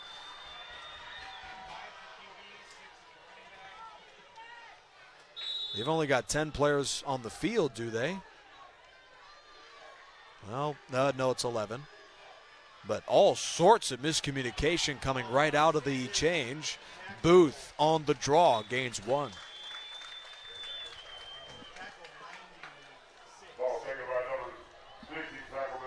Schletti makes the stop. What a finish we've got here tonight. The Falcons were down by 13. Then the defense supplies a stop. Cerritos scores a touchdown courtesy of a huge roughing the passer penalty. They don't commit that. The game is all but over. Falcons force a 3-and-out. Bad punt. And a play later, here they are. But Simpson is sacked again. Taken down by the player of the game, Noah Purcell, that defense. And Noah Purcell, you might have just saved your team, buddy. Second sack of the season for the sophomore from Honolulu, Hawaii. Crowd chants for the defense. Tigers make a stop, and the game is over, and RCC is playoff bound. They need the 30. Simpson checks it down to his running back. Over-the-shoulder catch from Booth. And he is out of bounds, setting up the most dramatic 4th down of the season for Cerritos. Since the roughing the passer just a moment ago.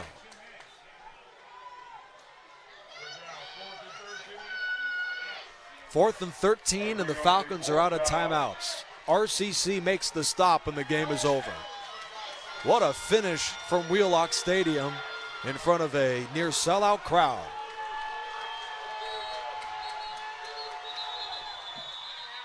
Timeout, Riverside. What a football game. So no timeouts for either team now. They just want us to stay in the seat as long as possible. It's been a good one, though. It's been a fun game tonight. The Cerritos kickers have only missed, whether it's Maz Bajorque or Abraham Delgadillo, have only missed 1 PAT. So if the Falcons score a touchdown, math is on the side of them taking the lead. But of course, broadcasters' jinx is a thing. Better not be. Cerritos is just 31% this year on fourth down. The Falcons are 2 for 3 tonight and need the 30 to keep their season alive. Cerritos, not just for the conference, they may not make a bowl game if they don't win this one here in Wheelock Stadium. The crowd on its feet on maybe the biggest play of the game. Falcons convert or Riverside wins. Simpson looks left, off his back foot. He throws to Smith. Ross is on the coverage, but Smith has got it. 1 to beat at the 15. He slips a tackle, loses his helmet, and is down to the 2.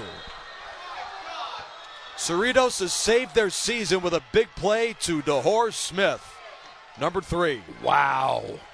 That's a tough one to swallow. That was man-to-man coverage.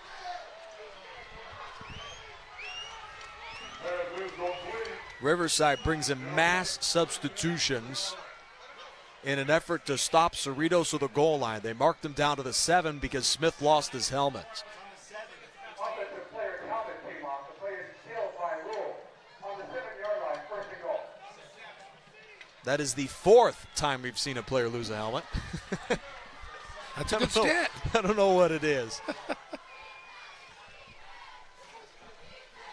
Okay, so now are you at the edge of your seat, Jeff? A little bit. Okay, the Tigers are struggling to get players on the field defensively.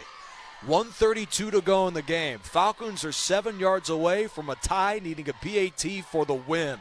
Simpson pumps, fires at the end zone, and it's caught for a touchdown by Luca Caldarella.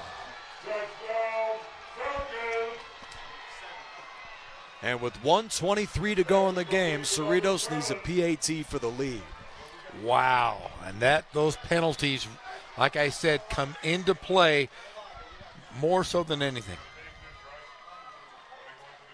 And if RCC didn't use the timeout, maybe the defense is ready for the stop.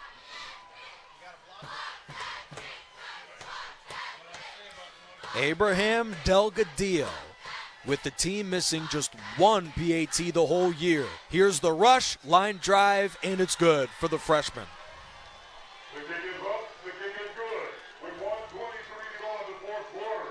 The Cerritos Falcons 38, the Riverside City College Tigers 37. With Cerritos dancing on 2 quarterbacks throughout games, in fact throughout drives, Simpson checks into the fourth quarter and turns into a Joe Montana of sorts as he completely dominates the final 15 minutes of this one. Wow, just a tough situation if you're RCC, and it boils down to you just got to be disciplined, and they weren't disciplined enough in key situations to stop those penalties and give them extra opportunities, and that is what has caused this collapse here in the second half. And even with that being said, Riverside still forced a 4th and 13.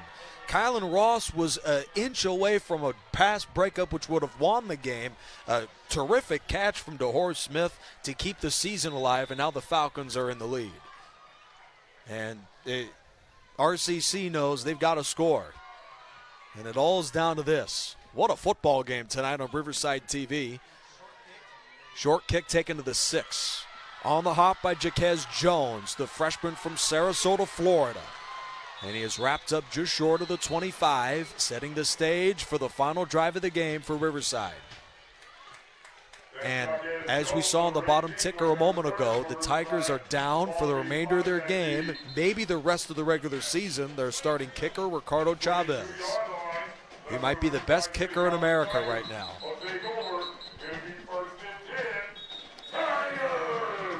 Chavez has a field goal long. That is 7th if he was in the NFL right now.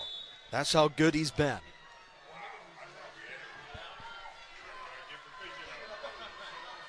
Riverside coughed up a 13-point lead in this fourth quarter and now needs a 77-yard drive out of timeouts. Here's Barton with good protection.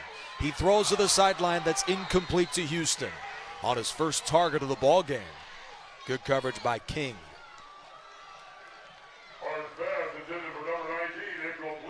We've seen a lot of big plays out of the quarterback, Jordan Barton.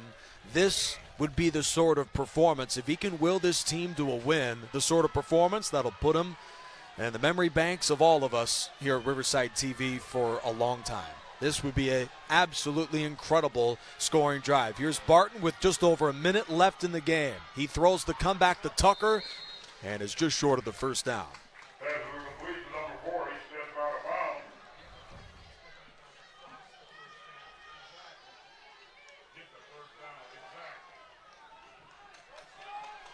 Luckily, go ahead. There's a big third down right here. You absolutely got to do something. Luckily, though, he was out of bounds. Tigers have a chance to reset. They go to the ground, draw on a 3rd and 1 for Starks. Cerritos saw that coming. It's a first down, but only a gain of 4. Clock is stopped at 1:01.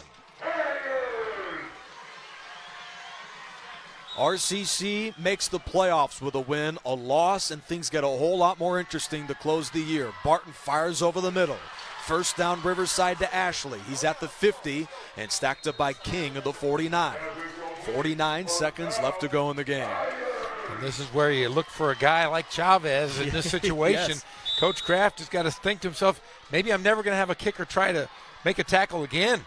Barton looks, climbs the pocket, flips it over the middle, and overshoots more. Now it's an interesting ball spot. It appeared that Ashley was 3 yards farther than where they marked the ball down. Who knows if that'll make an impact in this game. Timeout on an injury.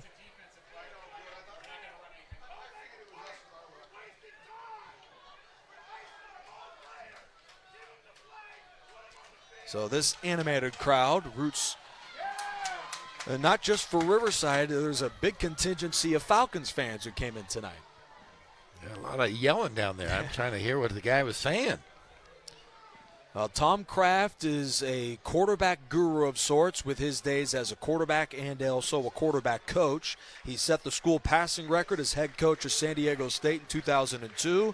He has brought 3 consecutive starting quarterbacks to high-level Division I schools.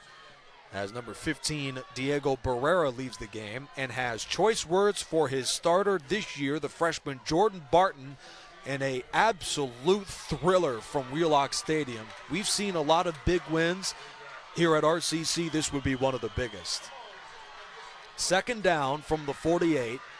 Tigers did this to themselves, up 13 with 4 minutes to go, but Riverside needs a bit of a miracle now. With under a minute left, Barton looks, rolls to his right. He's got more downfield, but shoots the ball out of bounds. Good coverage by Cody Coleman.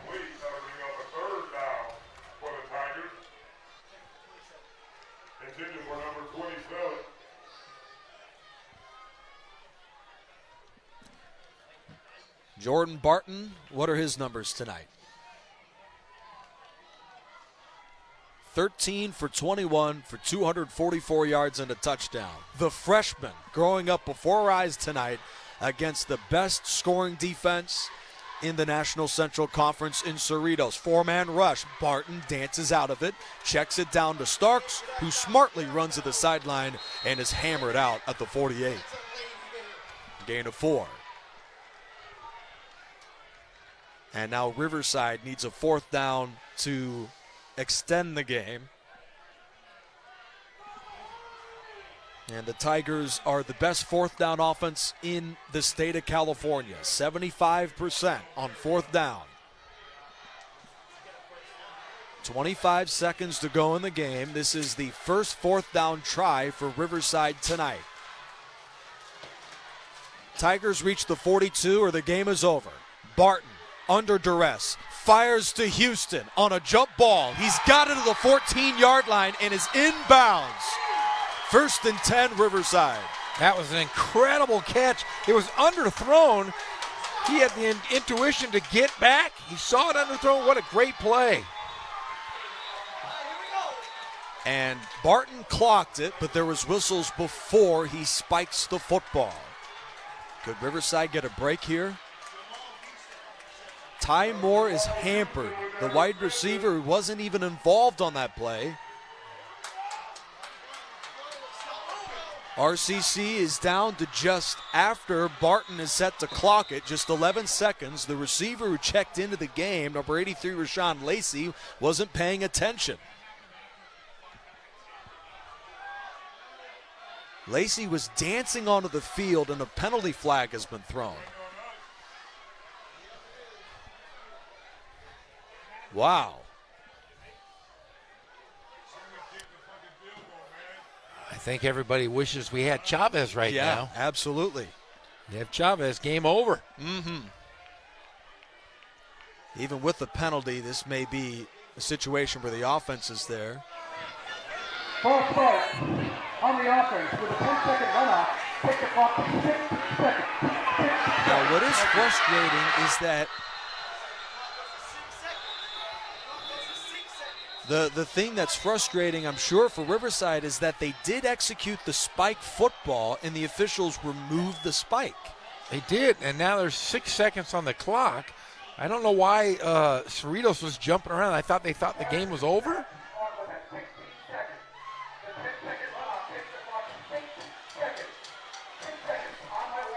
Wow, the game's going to come down to a 36-yard field goal from their backup kicker, Jacob Mariquin, who's into the game due to the injury to Ricardo Chavez, a product from Santiago High School. It's all down to this, make or the game is over. Great hold. Mariquin's got the distance, and the kick is good. Great win. Tigers are now conference champions on the kick from the backup.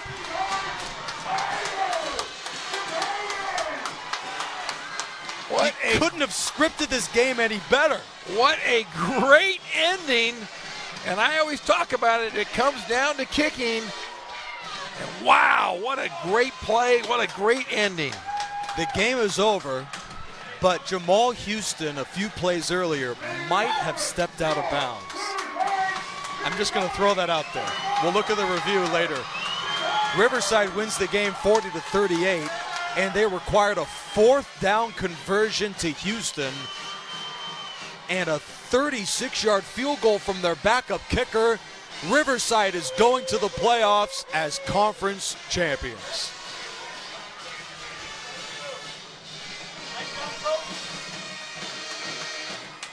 Well, we've seen a lot of great games, Jeff Gorham. That for Riverside might have been, of the 60 home wins under Tom Kraft, the greatest they've ever had. What a dramatic comeback to knock out the Falcons on the final play of the game. A huge play and a huge kick from the backup. You couldn't be any happier for that young man.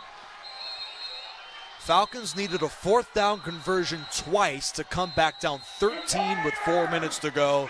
Then RCC, out of timeouts, goes the distance, setting up the game winner from their backup kicker, Jacob Mariquin. We've got a Lou Groza Award that goes around in high school football. I think we know who our Lou Groza Award winner is tonight. Jacob Mariquin, the kicker. Yeah, definitely got to go to Mariquin for the kick. What a great win for Riverside after really not playing their best ball game, but wow, what a way to win a championship. Huge, huge win. Tigers are playoff bound. Make sure to join us on Riverside TV on Friday. We've got a doubleheader of CIF Southern Section high school football. Tigers' regular season concludes. They'll get a chance to wrap up a #1 seed in the entire league with a win and some help for this SCFA playoffs in a couple of weeks. Join us for that broadcast Saturday at 4. For Jeff Gorham and the rest of our crew, I am Nick Rice saying so long and good night from Riverside. What a game. The Tigers come back and win it at the buzzer. This has been another presentation of RCC Football on Riverside TV. Good night.